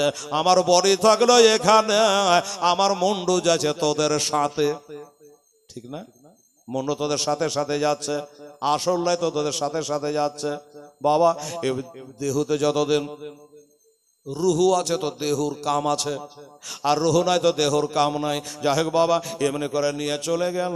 এবার ইবনে জিয়াদের শয়তানের দরবারে, এবার শয়তানের দরবারে নিয়ে যাওয়ার পর ওই ইবনে জিয়াদ বাবা, তার হাতে একটা লাঠি আছে, একটা ছড়ি আছে, আর ওই ছড়িটা দিয়া আমার হোসেনের দাঁতে ঠোঁটের উপর খাটখাট খাটখাট করে মারছে। আর বলছে, মিথ্যাবাদী, তুই মিথ্যাবাদী, তোর বাপ মিথ্যাবাদী, তো নাউজুবিল্লাহ, এইভাবে কথা বলছে। ওইখান করে একজন সাহাবী বসেছিল, বুড়া মানো বাবা, হযরতে যায়েদ বিন আরকাম রাদিয়াল্লাহু তাআলা আনহু, উনি জানে সইতে পারে, গায়ে ভক্কর আগুন ধরে গেল। তুই মিথ্যাবাদী, তোর বাপ মিথ্যাবাদী, আমার হোসেন মিথ্যাবাদী না রে। তোর ছড়ি কেন হটা, তোর ছড়ি কেন হটা? যে ছড়ি দিয়ে তুই আঘাত করছে, ওই জায়গাতে আমার দিনের নবী চুমা খাইতে রে। আমি দেখেছি রে, আমার নবী হোসেনের গালে, মুখে ঠোঁটে চুমা খেত, আর ওইখানে তুই লাঠি দিয়ে আঘাত করছি। এই কথাটা যেমনি বলেছে সাহাবিয়া রাসূল, আর সাথে সাথে বাবা রেগে গেছে। ইবনে জিয়াদ বলল, শোন, আজ যদি তুই বুড়া মানুষ না হতে এখনই তোকে জবাই করে দিতে। তোর ভিতরে হোসাইনের প্রেম ভালোবাসা আছে, মহব্বত আছে, এই জন্য তাকে হত্যা তোকে করে দিতাম। কিন্তু কেতাবে লেখে তখন না করলো। কিছুদিন পরে বাবা, অল্প সময়ের পরে, কয়েকদিন পরে ওই ব্যক্তিকে ওই কুফা ইয়াজিদ ইবনে জিয়াদ জবাই করে দিয়েছিল। বাড়ি নিয়ে যাওয়ার পরে মাথাটাকে নিয়ে যাচ্ছে। তো খলিল বিন ইয়াজিদকে বলছে, এই খলি, এই মাথাটা এখন রাতের বেলা তোদের বাড়িতে রাখগা, সকালে। তো খলিল আমার হোসেনের মাথাটা নিয়ে যাচ্ছে বাবা। তো যাচ্ছে তোর বাড়ি, আলী নামাজ পড়ছে, মুসলমান না, নামাজ পড়ছে। হাই হাই হাই হাই, কত বড় বদমাশ লম্পট ইয়াজিদের দল। হোসেনের মাথাটা নিয়ে গেল খলিল বিন ইয়াজিদ বাড়ি, নিজে এত বড় বাড়িতে থুয়ার জায়গা পেল না। কোথায় রাখলো জানেন? ভাত রাঁধার চুলার ভিতরে। হাই হাই হাই, এদের কি হবে বলুন তো, কি হবে? শোনাচ্ছি আপনাকে, ভাত রাঁধা চুলার ভিতরে আমার হোসেনের মাথাটাকে বাবা রেখেছে। বিবির নামাজ পড়া হয়ে গেল, আসসালামু আলাইকুম রহমতুল্লাহ, আসসালামু আলাইকুম রহমতুল্লাহ। এবার নামাজ পড়ে বিবি তাকাচ্ছে, তো ভাত রাঁধা চুল হাতে, উপর থেকে আসমান থেকে যে হ্যালোজিনটা জ্বলছে বাবা, ফোকাসটা নিচে পড়ছে। তো বাবারে ওই ভাত রান্না করা চুলাতে যেন নূরের একটা ফোকাস পড়ছে। বিবি চিন্তা করলো, আগুন যদি চুলহাতে থাকতো তো উপর দিকে ছটা উঠতো, আলো হতো সৃষ্টি হইয়া, কিন্তু ওপর দিকে নাই, ওপর থেকে বরং চুলার মধ্যে কিসের এত আলো। এবার যাই দেখছে তো মানুষের কাটা মাথা। স্বামী গো, এটা কার কাটা মাথা? বলে, আর বলিস না, এটা হোসেনের কাটা মাথা। কোন হোসেন কাটা মাথা গো? বলে, আলীর বেটা হোসেন, ফাতেমার বেটা হোসেন, নবীর নাতি হোসাইনের কাটা মাথা। যেমনি বলেছে, হায় হায় হায়, এখানে আমি নমাজ পড়ে উঠলাম, আল্লাহুম্মা সাল্লি আলা মুহাম্মাদিন ওয়া আলা আলি মুহাম্মাদ, এখানে বলে আনো যাই নামাজে যাদের সালাম করে আসলো তার মাথা কেটে এনেছো। হাত কাঁপলো না, দয়া হলো না। ওই মেয়েটার মধ্যে হোসেনের এত মহব্বত ছিল বাবা। এবার ওইখান থেকে বলে, তোর ভাত খাবো না, তোর সংসার করবো না, এই যে আমি চন্ন এখনই তোর বাড়ি থেকে বিদায় হইয়া। তো খনি বলছে, এই তুই চলে যাবি, তোমার বেটা বেটি গেলার কি হবে? তোর মেয়েটা জবাব দিচ্ছে, তোর বেটা বেটির কি হবে? খুব দরদ না? তো তোর বেটা বেটির কি হবে এত যখন চিন্তা, হোসেনকে শহীদ করলি, তার বেটা বেটির কি হবে চিন্তা করেছিলি? তোর বেটা বেটির কোটি গুণে দাম বেশি হোসাইনের বেটা বেটি। কথা কিন্তু যুক্তিরই কথা বাবা। চলে গেল। একটা কেতাবের আর একটা কেতাবে কি লেখা আছে জানেন? জীবনী একটা কেতাব থেকে হয় না, ওই একখানা কেতাব টালি করতে হয়, মিলাতে হয়, সাইজ করতে হয়, সেটিং করতে হয়, সিরিয়াল করতে হয়। তো আর একটা কেতাবে লেখা আছে, যখন মুক্তার সাকাফি বলে একটা লোক সবকে ধরছিল আর মারছিল, তো মুক্তারের বাড়ি ঘেরাও করে নিয়েছে পুলিশে। মুক্তার বলে, সবকে আমার চাই, একটা একটা করে ধরে আনো। তো খলিল বিন ইয়াজিদ তার বিবিকে বলছে, এই আমার বাড়ি তো ঘেরাও করে নিয়েছে ইবনে জিয়াদের এই মুক্তারের লোকেরা, তো আমার কথা যদি তোকে জিজ্ঞাসা করে, এই তোর স্বামী কোথায়? এই মা বোনেরা এদিকে দেখেন একটু। এবার ওয়াজটা শুনতেও হবে, চোখ দিয়া দেখতেও হবে। কারবালার পরে কি হলো বাবা? তো এবার হ্যাঁ বলছে, যদি আমাকে ধরতে আসে তো বিবি রে, আমি তো স্বামী হইলাম, তো জিজ্ঞাসা করলে বলবি যে আমাদের বাড়ি, স্বামী আমার বাড়িতে নাই। বিবি বলে, বারে কথা, এখানে নমাজ পড়ে আপনার এত কথা গল গলে মিথ্যা কথা বলবে যে নাই? বলে, না বললে তোর স্বামী হারাবি, বাঁচতে পারবি না। শোন, মেয়েটা বললে, কপালে যাহাই হবে আসুক, তারপর দেখছি। লোক চলে এসছে, এই রে মহিলা, তুই কি খলিল বিন ইয়াজিদের স্ত্রী? বলে, হ্যাঁ। তোর স্বামী কই? আমরা সরকারি মুক্তারের লোক, তোর স্বামীকে অ্যারেস্ট করতে এসেছি, তোর স্বামী কই? স্বামী তো ঘরে খাটের তলে লুকিয়ে আছে, শুনতে পাচ্ছে সবই। আর বিবিকে শিখিয়েছে, বলবি যে বাড়িতে নাই। তো এই জন্য আমার মা বোনের একে বন্য যে ওয়াজটা এবার শোনেন আর চোখে একটু তাকান আমার দিকে। তখন ওই মেয়েটা বলছে, কেরা বলেছে বিটি ছেলের বুদ্ধি নাই জি? হ্যাঁ, বিটি ছেলের বুদ্ধি নেই, এমনি মুখ্যমন্ত্রী হয়ে বসে আছে, এমনি রাষ্ট্রপতি হয়ে বসে আছে ভারতে, এই এত বেটা ছেলে থাকতে। হ্যাঁ, সুবহানাল্লাহ। ইহা তো না কাটে, উহা তো না কাটে, কথা বুঝেন? ওর স্বামী বদমাস, ও কিন্তু কানে উড়িয়েছে আল্লাহ যদি আমার বিবি বলেছে যে খাটের তলে আছে তাহলে তো আমার খাটিয়া খারাপ। তো যাক আমার বিবিকে তো বোঝাচ্ছে, বলবি যে বাড়িতে নাই, মেলা মুড়ল আছে খালের পাশে দিয়ে দিয়ে দিয়ে ফকির মিশকে আইলে গেছে, তোর বাড়ি এলাকে বলছে যে কেউ যদি আসে আমি একটু ঘুমানো, বলবি যদি ফকির মিশকিন আসে যে খালের পাশে আছে তো বলি যে আমার স্বামী বাড়িতে নাই, বিরক্ত হয়ে গেছে, ওটা আলাদা কথা। তো এবার ওই খোলের বিবি বলছে, ওকে জিজ্ঞাসা তোর স্বামী আছে বাড়িতে, ও কানে উড়িয়েছে। বিবি বলছে মুখে কি বলছে আর হাতে কি করছে দেখে, মুখে বলছে আমার স্বামী বাড়িতে নাই, আমার স্বামী, জোর করে বলছে মানে নাই কথা যেন স্বামী শুনতে পাই, আমার স্বামী বাড়িতে নাই, ইশারা করে দেখাচ্ছে। ইশারা করা তার স্বামী ঘর থেকে দেখতে পেয়েছে না, মুখের বলিটা শুনতে পাচ্ছে আমার স্বামী বাড়িতে নাই। কিন্তু বাবা বিবি মনে করেন না এরকম বিবির দরকার, বাবা হাত দিয়ে যে আসল জায়গা দেখিয়েছে ওর স্বামীও জানে না, অমনি তাকে ধরে নিয়ে গিয়ে কচু কাটা করেছিল মুক্তারের লোকেরা। বাবা গো আমার মা বোনেরা অনেক কথা বাবা। এবার যাই হোক এমনি করতে করতে এবার মা হোসেনের মাথাটা বল্লমে করে নিয়ে আমার হোসেনের বেটি বিবি ভাবি আত্মীয় স্বজন জয়নাল আবেদিন সহ এবার সবাইকে দুই হাতে বেড়ি পরিয়েছে বাবা। আর বেড়ি পরায়া এবার তারাকে নিয়ে যেছে দামেস্ক শহরে বাবা। এবার দামেস্ক নিয়ে যেতে যেতে রাস্তায় চলতে চলতে বাবা একটা জায়গাতে গিয়ে লেগেছে, তো সামনে আপনাদের যেমন মসজিদ, তো ওইখানে রাস্তার ধারে একটা গির্জা, খ্রিস্টানদের গির্জা। ওই গির্জাটা দেখে বাবা মনে করলে এক কাজ করি, এখানে একটু আরাম করে নিয়ে সকালে একটু আরাম করার পরে রওনা দেব। তো বল্লমে মাথাটা গাড়া আছে আর মাথা খোলাখুলি কি করব, ওই মাথা সহই বাবা দেওয়ালে হিমলা দিয়ে দিয়েছে গির্জার। আর যেমনি হোসেনের মাথা বাবা দেওয়ালে ঠেকেছে অমনি জানে দেওয়াল পাড়াম করে ফেটে গেল, দেওয়াল ফেটে গেল। আর ওইখান দিয়ে একটা হাত বেরিয়ে গেল, আর ওর হাতে জানে একটা লোহার কলম ছিল, আর এই লোহার কলম দিয়ে জানে বুলবুল বুলবুল করে লেখা চলে যেছে বাবা। কি লেখছে জানেন? এর বাংলা হলো এটা। তো তোমরা কি মনে করো যে যারা নবীর নাতিকে শহীদ করে এরা কোনোদিন জান্নাতে যাবে? এটা তোমরা কি করে আশা করো? লেখা দেখে ঘাবড়ে গেছে বাবা, মানুষ না দেওয়াল ভেটা হাত বেরিয়ে গেল আর লিখতে লাগলো ভয়ে কাঁপতে কাঁপতে, বলে এখানে থাকা যাবে না, চলো আগে বাড়, চলো এখানে থাকা যাবে না। বাপরে আমাদের বিরুদ্ধে লিখে চলে এসেছে দেওয়ালে। আবার একটু আগে গেল, আবার একটু আগে যাচ্ছে বাবা, আর একটা গির্জার কাছে গেল, দেখছে তো এই কথাটা ওখানে লেখা, এখানে তো লেখা হইল। আর এবার যদি ওখানে যাচ্ছে তো আগে এখানে লেখা আছে।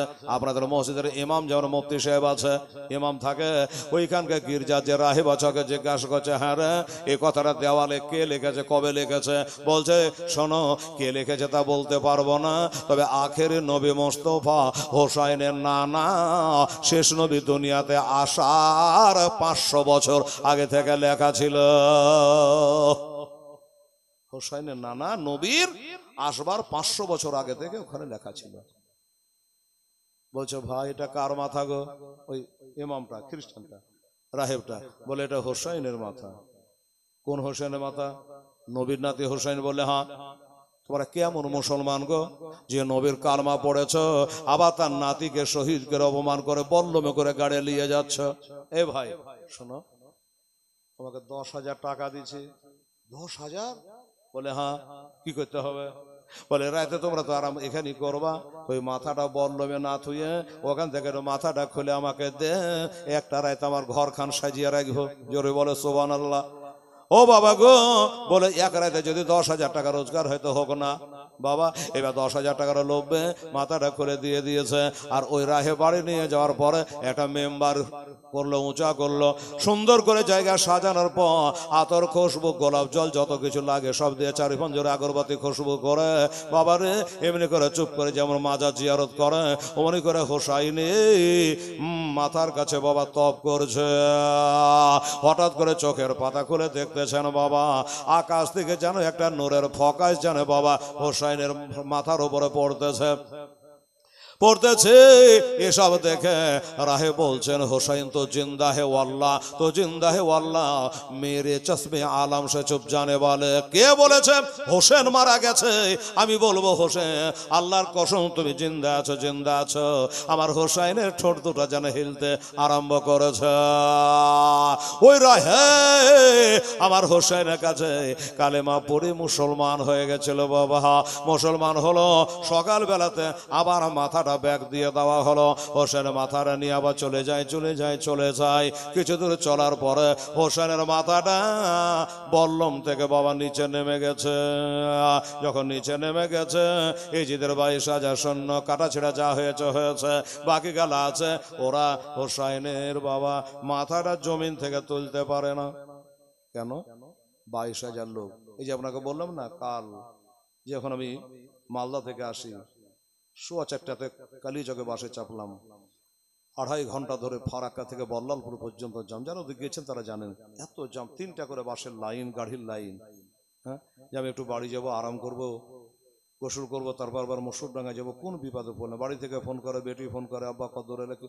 কিন্তু আমি বললাম যে এরকম ব্যাপার। কিন্তু জামগালা কেন লাগে জানেন? ড্রাইভাররা কি করে, লরির ড্রাইভাররা যখন দেখলে যে জাম নাই, তো ট্যাঙ্কে তুলে দিয়ে লক করে নিয়ে পড়ছে। পিচকার গাড়ি আলা ভাবছে আকার গাড়ি জাম ছোটেনি, ও নিয়ে চলে এলো। হ্যাঁ, 200-400 ঘর গাড়ি লেগেছে, ড্রাইভার ট্যাঙ্ক তুলে নিয়ে গেছে, আর এদিকে ভাবছে জাম নেই। পুলিশ যখন এসে ভাড়া বাড়ি দেয় তখন আবার জাম ছাড়ে। হ্যাঁ, তো আমার হোসেনের মাথাটা নিচে তুলতে আর পারে না, জাম লেগে গেছে, রাস্তায় চলে না। সীমার আর যত লোকজন বলে এই কি ব্যাপার, জাম ছাড়ে না কেন, আগে যায় না কেন? বলছে আর বলিও না, হোসেনের মাথাটা বল্লম থেকে নিচে চলে আসছে। ওই মাথাটা বল্লমে তুলে যাবার গাড়বো, তো মাটি থেকে আমরা চাঁড়িয়ে তুলতে পারছি না। তাই নাকি? চলো হটো, আমি যাই। সীমার গিয়ে বলছে এই জয়নুল আবেদিন এদিকে আসো। এই তোমার বাপের মাথার সাথে কথা কহ, তোমার বাপকে তুমি বুঝিয়ে বলো, যদি আজকে মাটি থেকে না বল্লমে উঠে তাহলে তোর মা বোনের উপর অত্যাচার চালু হয়ে যাবে। একটু দাঁড়াও।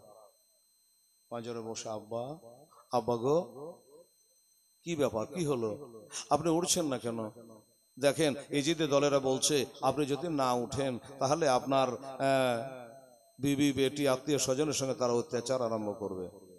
হোসেনের মুখটা কথা বলছে, এই যে মাথাটা দর্ত নয়, বুঝলেন, ঠোঁট দুটা হিলছে, মুচকে মুচকে হাসছে, চোখ দিয়ে পানি আসছে। বলছো বেটা রে, সারা জগৎ আমাকে চাঁড়া তুলতে পারবে না রে বেটা, কারণ কি আমি বল্লমের সবার থেকে উঁচাতে ছিলাম। ওরে বেটা, আমার একটা পিয়ারি বেটি ছিল, নাম তার সকিনা। সকিনের খবর তোরা কেউ জানিস? কেন আব্বা? ওকে তো উটের পিঠে তোলা হয়েছে, কোনো গদি নাই, ওই উটের পিঠে তুলে দড়ি দিয়ে লিফটে জুড়ে বাঁধে নিয়ে আসছে জিদের দলেরা। কিন্তু বেটা রে, তোরা কেউ খবর জানিস না রে, আমার বেটি সকিনাকে এরা চাবুক মেরে মেরে পিঠের বাগলা তুলে দিয়েছে রে। 7 বছরে বেটি পিঠের বাগলা তুলে দিয়েছে রে বেটা। জয়নুল আবেদিন, তোরা আমার বেটিকে ওইভাবে মারতে মারতে মারার পরে রাস্তায় ফেলে দিয়েছে, খালি উঠ নিয়ে আসতে, তোরা জানিস? আমি হোসেন বললাম আমার আদরের 7 বছরের সকিনাকে যতক্ষণ তোরা খুঁজে আনতে না পারবি, আমাকে কেউ ছাড়তে পারবি না। যেমনি বলেছে বাবা। এবার জৈনবের কাছে গেল জয়নুল আবেদিন, ফুবু গো আমরা তো জানি না, আমার আব্বা বলল আমার বহিন সকিনা বলে উটের উপরে নাই গো, এরা মারে মারে চামড়া তুলে দিয়েছে, কষ্ট দিয়ে রাস্তায় কোথায় ফেলে দিয়েছে। তাই নাকি রে বেটা? হাই সর্বনাশ, কি হবে?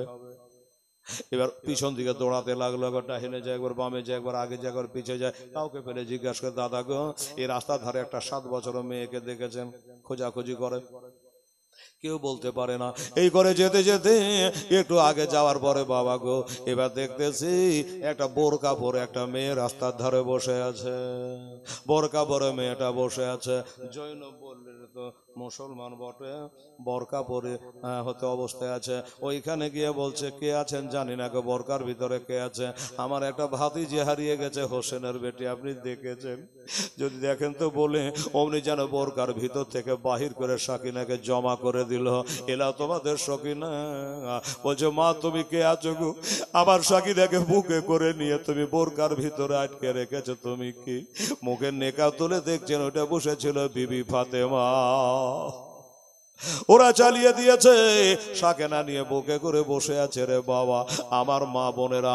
এবার সাকেনাকে নিয়ে আসলো, আবার কাফেলা চলতে আরম্ভ করলো বাবা। এইভাবে চলতে চলতে চলতে, রাস্তা তো অনেক দূরে রাস্তা বাবা। এবার যেতে যেতে ইয়েজিদের দলেরা একটা উটনি জবাই করলো। কেন উট জবাই করে? হোসেনের বেটা বেটিরাকে দেখাবো আর একটু আনন্দ করে গোশত খাবো। আল্লাহ বলছে তোরাকে খাওয়াচ্ছি, ভালো করে খা। উট জবাই করেছে, রান্না বান্না একবারে হয়ে গেছে তৈরি, রান্না হয়ে গেছে, গরম গরম খাবে। এইসব হাতে মুখে পানি দিয়ে গরম গরম উটের গোশত খেতে হবে। হাতে মুখে পানি দিয়ে খাবার লেগে বসছে। এবার ওই পাতিলের সরপেশ তোলাছে, তুলে দেখছে সব গোশত নাই, রক্ত। জোরে বলে সুবহানাল্লাহ। গোটাই রক্ত হয়ে গেছে, এক পিসও গোশত নাই। তোরা আমার হোসেনের বেটিকে দেখিয়ে দেখিয়ে খাবি রে পাপির দল। পারলো না। যাই হোক বাবা, অনেক কথা আর বলতে পারি না বাবা, 11:30 হতে যাচ্ছে, মুয়াজ্জার সামাইনেকেরা। এইবারে বাবা কি হলাম, এমনি করে নিয়ে যাওয়ার পর ওই এজিদের কাছে পৌঁছানো হলো। এজিদের কাছে পৌঁছানো হলো বাবা। কেতাবে কয়েকটা কথা লিখেছে রে বাবা। এজিদ বলছে যদি আমার দায়িত্বে থাকতো তাহলে হোসেনকে আমি কতল করতাম না। এটা করেছে ইবনে জিয়াদ, মতি সে বুঝিয়ে বলছিলেন ইবনে জিয়াদ কতল করেছে, আমার কোনো দায়িত্ব ছিল থাকলে আমি সব করতাম না। এটা হলো পিঠ বাছায় না কথা, এটা হলো দালালি কথা। কি করে দালালি কথা? শুনুন বাবা, যখন ওইখান থেকে আসছে ইবনে জিয়াদ একবার মুখ ভারী করে মনস্থ হয়ে বসে আছে। বসে আছে। একজন জিজ্ঞাসা করছে হুজুর আপনার ঘুম আসছে নাকি? তো বলছে না আমার ঘুম আসেনি। ও আমি একটা চিন্তা করছি। ইবনে জিয়াদ বলছে আমি একটা চিন্তা করছি। তো বলে হুজুর আপনি কি চিন্তা করছেন বলবো? আরে আমার মনে কি চিন্তা হচ্ছে তুই বলবি? বলে হ্যাঁ বলে দিতে পারবো, বল। তো হুজুর আপনার চিন্তা হচ্ছে আমি হোসেনকে কেন শহীদ করবো। ঠিক বলেছিস, আমি হোসেনকে শহীদ করিয়েছি, কিন্তু আমি শহীদ করতাম না, আমাকে ইজিদ পাপী চাপ দিয়েছে। শোন ইবনে জিয়াদ মারজানার বেটা, যদি হোসেনকে শহীদ করতে না পারিস তাহলে তোকে হত্যা করব। ইজিদ বলেছে আমাকে, তুই ইজিদ দালালি কথা বলে বাঁচতে পারবি? যে আমার দায়িত্ব ছিল ইবনে জিয়াদ করেছে। আর ইবনে জিয়াদ বলছে যে আমাকে বলেছে যদি হোসেনকে কতল না করো তাহলে তোমাকে কতল করা হবে, সেই ভয়ে আমি হোসেনকে কতল করিয়েছি। যাই হোক ইবনে জিয়াদ কি বলে দামেস্ক শহরে পৌঁছে গেল, সবাইকে পৌঁছে দেওয়া হলো। যাচ্ছে রাস্তায়, আর একটুখানি দূরে আছে, হঠাৎ করে বাপরে বাপ ইজিদ গোটা শহরকে একবারে সাজিয়েছে। যেমন জালসা হলে কাগজের ফুল দিয়ে এটা দিয়ে ওটা দিয়ে ভালো করে সাজায়, গোটা শহরকে সাজিয়েছে। আর বলছে শোনো, আজ কেহ আনন্দকে নিরানন্দ করবে না, সব ভালো করে সাজন গোজর করো, আজ নাচা কুদা করতে হবে। এই জন্য আমাদের বিপক্ষ হোসাইনের লাশ, হোসাইনের মাথা বল্লম করে গেড়ে আনা হচ্ছে, এই জন্য এখানে আমাদের নাচা কুদা হবে। আজ মদ থাকবে ফ্রি, যে যত ঢোল ঢাক বাজাতে পারো। আর পাগলের নাই, সবাই লাঠি খেলছে, ঢোল বাজাচ্ছে, আনন্দ করছে, বাঁশি বাজাচ্ছে। ওইখান দিয়ে একজন নবীর সাহাবী হযরতে সোহেল রাদিয়াল্লাহু তাআলা আনহু মুলকে শাম থেকে ব্যবসা করে চলে আসছে। ঢোল ঢাক বাজনা দেখলে কে না জিজ্ঞাসা করছে দাদা কি হয়েছে গো? তো বললো এই হোসাইনের মাথা কেটে আনা হচ্ছে, তাই ফুর্তিতে সব ঢোল বাজাচ্ছে, হ্যাঁ আনন্দ করছে, তাই নাকি? বললো হ্যাঁ। কোন হোসেন কথা বলছো ভাই? কোন হোসেন? আরে নবীর নাতি হোসাইন। সর্বনাশ, নবীর নাতি হোসেনের মাথা কেটে আনছে? বললো হ্যাঁ। এই দাদা এই কোন রাস্তা দিয়ে আসছে গো? রাস্তা তো বিভিন্ন দিক দিয়ে আছে, কোন রাস্তা দিয়ে আসছে? বললো বাবুর সাত, ওই দেশের একটা রাস্তার নাম বাবুর সাত, ওইটা দিয়ে আসছে। মাল্য দৌড়, হযরতে সোহেল রাদিয়াল্লাহু তাআলা আনহু গিয়ে পৌঁছে গেল। হোসেনের মাথাটা দেখে হাই কান্না, হাই কান্না, সর্বনাশ করেছে, আমি কেন পেটেতে বাণিজ্য করতে গেছিলাম, ইয়া হোসেন, ইয়া হোসেন করে কাঁদতে আরম্ভ করলো। আমি যদি আজকে যুদ্ধে বাণিজ্য না যেতাম তাহলে আমার হোসেনের জন্য আমি নিজে জান দিতে পারতাম। খুব কান্না করছে। 7 বছরের সাকিনা বলছে চাচা আপনি কি আমার বাপের কোনো আত্মীয়? না বেটি, আমি হলো নবীর সাহাবী। আচ্ছা, আপনি নবীর সাহাবী? বলল হ্যাঁ। আমি আফসোস যে যুদ্ধে সামিল হতে পারিনি। সখেনা বলল, চাচা আপনার জান্নাতের ব্যবস্থা করে দেবো। হ্যাঁ, কি বলে, যোদ্ধার খাতায় আপনার নাম লিখে দেওয়া হবে। চাচা গো, একটা কাজ করতে পারেন, কিছু টাকা খরচা করতে পারবেন? এই যে আপনারাকে বললাম, আপনারা ভাড়া ভাড় দিয়ে দিলেন, তো কিছু টাকা খরচা করতে পারবেন? কেমন খরচা মা? বললো, আমার বাপ হোসাইনের মাথাটা বল্লম করে গেড়ে আমার মা বহিনদের মাঝখানে ঢুকে নিয়ে যাচ্ছে, আর রাস্তার যত লোক আমার বাপের মাথার দিকে তাকাতে গিয়ে আমার মা বহিনের দিকে তাকিয়ে নিচ্ছে। তা আকর্ষণীয় জিনিস যদি আগে থাকে তাহলে ওটার দিকে তাকাবে, আমার মা বহিনের দিকে কেউ তাকাবে না। তা একটু বলুন, কিছু খরচা হলো 400 টাকা। 400 দিরহাম সীমারকে দিয়ে মাথাটা সবার আগে আগে করলো। এইভাবে যাচ্ছিল, রাস্তাতে বহুত ঘটনা আছে বাবা, আর বলতে পারছি না, অনেক বলা হয়ে গেল। তারপরে এবার ইজিদ কি করে মরল জানেন? ইজিদ 3 বছর 8 মাস, মনে রাখবেন, 3 বছর 8 মাস বাদশাহী করেছিল। খোদার গজব। ওই যে বলে আল্লাহ ছেড়ে দেয় কিন্তু ছাড় দেয় না। হঠাৎ করে এই মুখে, জিভেতে আর এই তালুতে এমন পোকা হলো, আর হাই গন্ধ, বাড়িয়ালি তো ভিড়ে না, বেটা পুত কেউ কাছে ভিড়ে না, এত দুর্গন্ধ। আর এই ভেবেছে টাকার কমি নেই, বড় বড় ডাক্তার দেখে ভালো করি, তোর মরণ রোগ হয়েছে তুই জানিস না। সবকে দেখিয়ে কেউ ভালো করতে পারলো না বাবা। এবার মুলকে শাহ রোম শহর থেকে একজন মুশরিক, আগুনের পূজারী, বিরাট কবিরাজ, তাকে ডাকা হলো। আসলো, দেখার পরে বললো যে আপনার এই রোগের কোনো ওষুধ নাই, তবে হ্যাঁ একটা ওষুধ আছে। সেটা কি? এই বাড়িতে বসে থাকলে হবে না, আপনাকে বড় বড় জঙ্গলে সফর করতে হবে, ঘুরতে হবে। তাই নাকি? ভালো হয়ে যাবে? বলে হ্যাঁ। আচ্ছা ঠিক আছে। হাকিমের হুকুম, সবকে বলে, রে কে কোথায় আছিস? হাতি ঘোড়া যা আছে সব বাহির কর, আমি বাদশাহ ইজিদ আজকে জঙ্গলে সফর করতে যাব। হাকিমের হুকুম হলো, সব বেরিয়ে গেল। ইজিদ একটা ঘোড়ায় চাপলো, চেপে হাজার হাজার লোক নিয়ে সফরে যাচ্ছে, জঙ্গলে ঘুরতে যাচ্ছে, ব্যারাম ভালো হবে বলে। খোদার হুকুম, ইজিদ যে ঘোড়াটায় চড়ে আছে সবার আগে, বাদশাহ তো আগে, ইমাম তো আগে থাকবে, বাদশাহ আগে আছে সবারই, বাকি সৈন্য সামন্ত পিছে আছে। আর হঠাৎ করে ইজিদের চোখ দিয়ে দেখতে পায় যে সামনে একটা সুন্দর হরিণ। কি হরিণ? সুন্দর হরিণ। ইজিদ বলে, মরিয়া তো যাবি, হরিণটাকে শিকার করবো।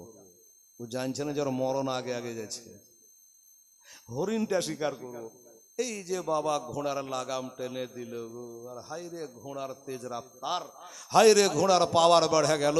আর সৈন্য সামন্ত উজির নাজির বডিগার্ড যত ছিল, ওরা বাবা 20 কোষ দূরে পড়ে থাকলো, আর ইজিদকে ঘোড়াতে ভাগিয়ে নিয়ে চলে গেল। অনেক দূর চলে যাওয়ার পরে হঠাৎ দেখছে হরিণটা গায়েব, আর নাই। ওটা হরিণ থাকলে না থাকবে, হরিণ আর নাই। মোচা ভাঙ হয়ে, নৈরাশা হয়ে, এবার ইজিদ ঘোড়াকে ব্রেক করলো, ব্রেক করে ঘোড়া, চল, হরিণ কোথায় হারিয়ে গেল, তো চল আমরা ঘুরে বাড়ি যাব। এবার ঘুরে যেমনি আসবে, কি একটু দূরে আসার পরে দেখছে তো এই কদিন আগে আপনারা দেখলেন আমেরিকাতে আগুন লেগেছিল, হ্যাঁ, ওই দাবা মালে যেমন দাউ দাউ করে আগুন জ্বলছিল। ইজিদ ঘুরে বাড়ি যাব মনে করে আসছে, তো একবারে চারিদিকে আগুন আর আগুন ঘিরে ফেলেছে। বাস, ইজিদ আর পালাতে পারলো না, আগুনে ঘিরে নিয়েছে। ওই জায়গাটা সেই জায়গা জাহান্নামীরাকে যেখান করে সাজা দেওয়া হবে, সেই শহরে হামিস, হে মিম সদ হামিস, ওই শহরে হামিসে ইজিদ মারা গেল। আর এদিকে 12,000 সৈন্য পাঠিয়েছে কাবাকে ভাঙার জন্য, মদিনার অপমান করার জন্য। বাবা, মদিনার আবু কুবাইস পাহাড়ে একটা পাথর ভাঙা মেশিন ফিট করে গুম গুম করে বমের মতো পাথর ফেলিয়ে কাবার ছাদকে ফেলে দিয়েছিল, কাবার পিলারকে খারাপ করে দিয়েছিল। মসজিদে হেরেমের সমস্ত পাথরের টুকরায় ভর্তি হয়ে গেছিল।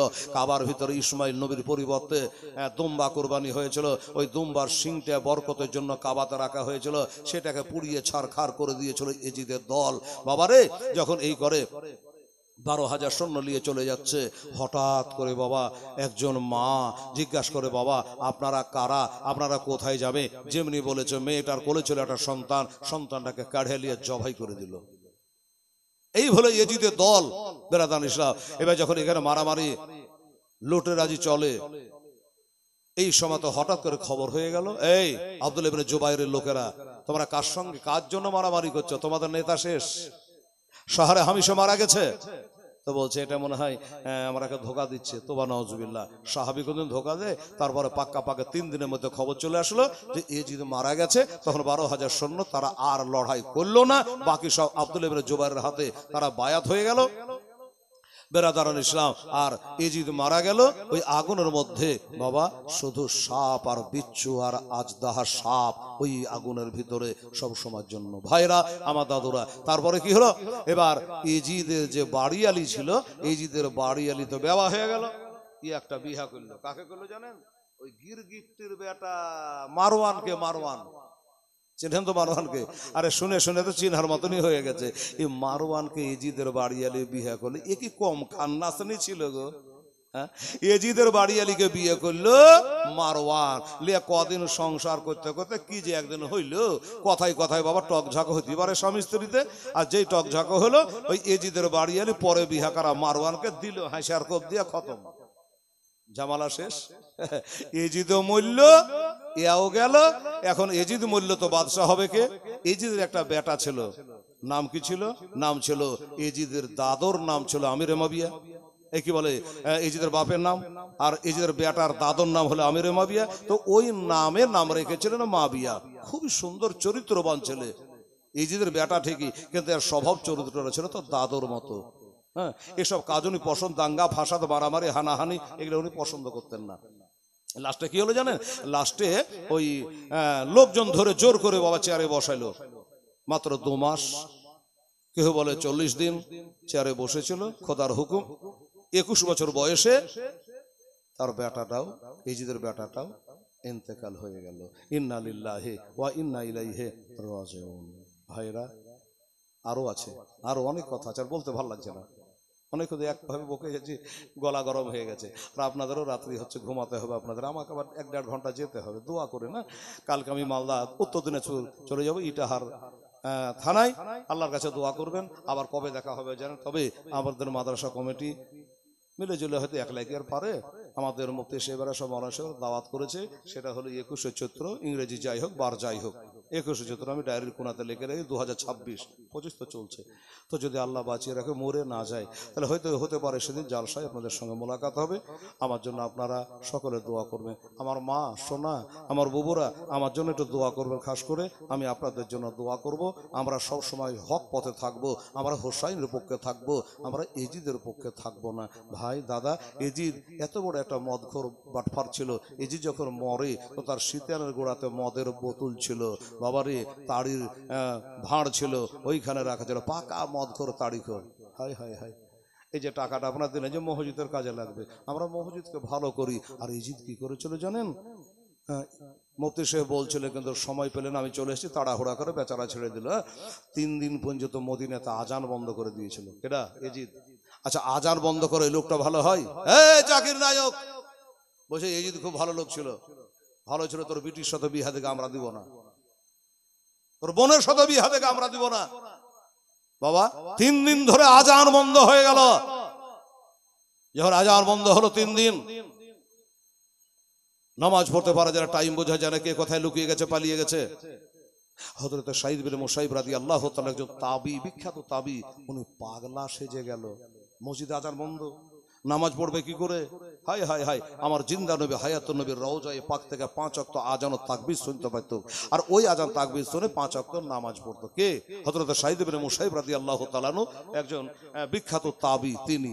তাহলে এত বড় অত্যাচারী বেয়াদবের দল, এজিদের দল, যারা আজান বন্ধ করে। আর বলছে এজিদেরা তো মুসলমান ছিল। হায় রে দালাল রে, এজিদ তো খুব ভালো ছিল। তো ভালো ছিল, ভালো লোক আজান বন্ধ করে?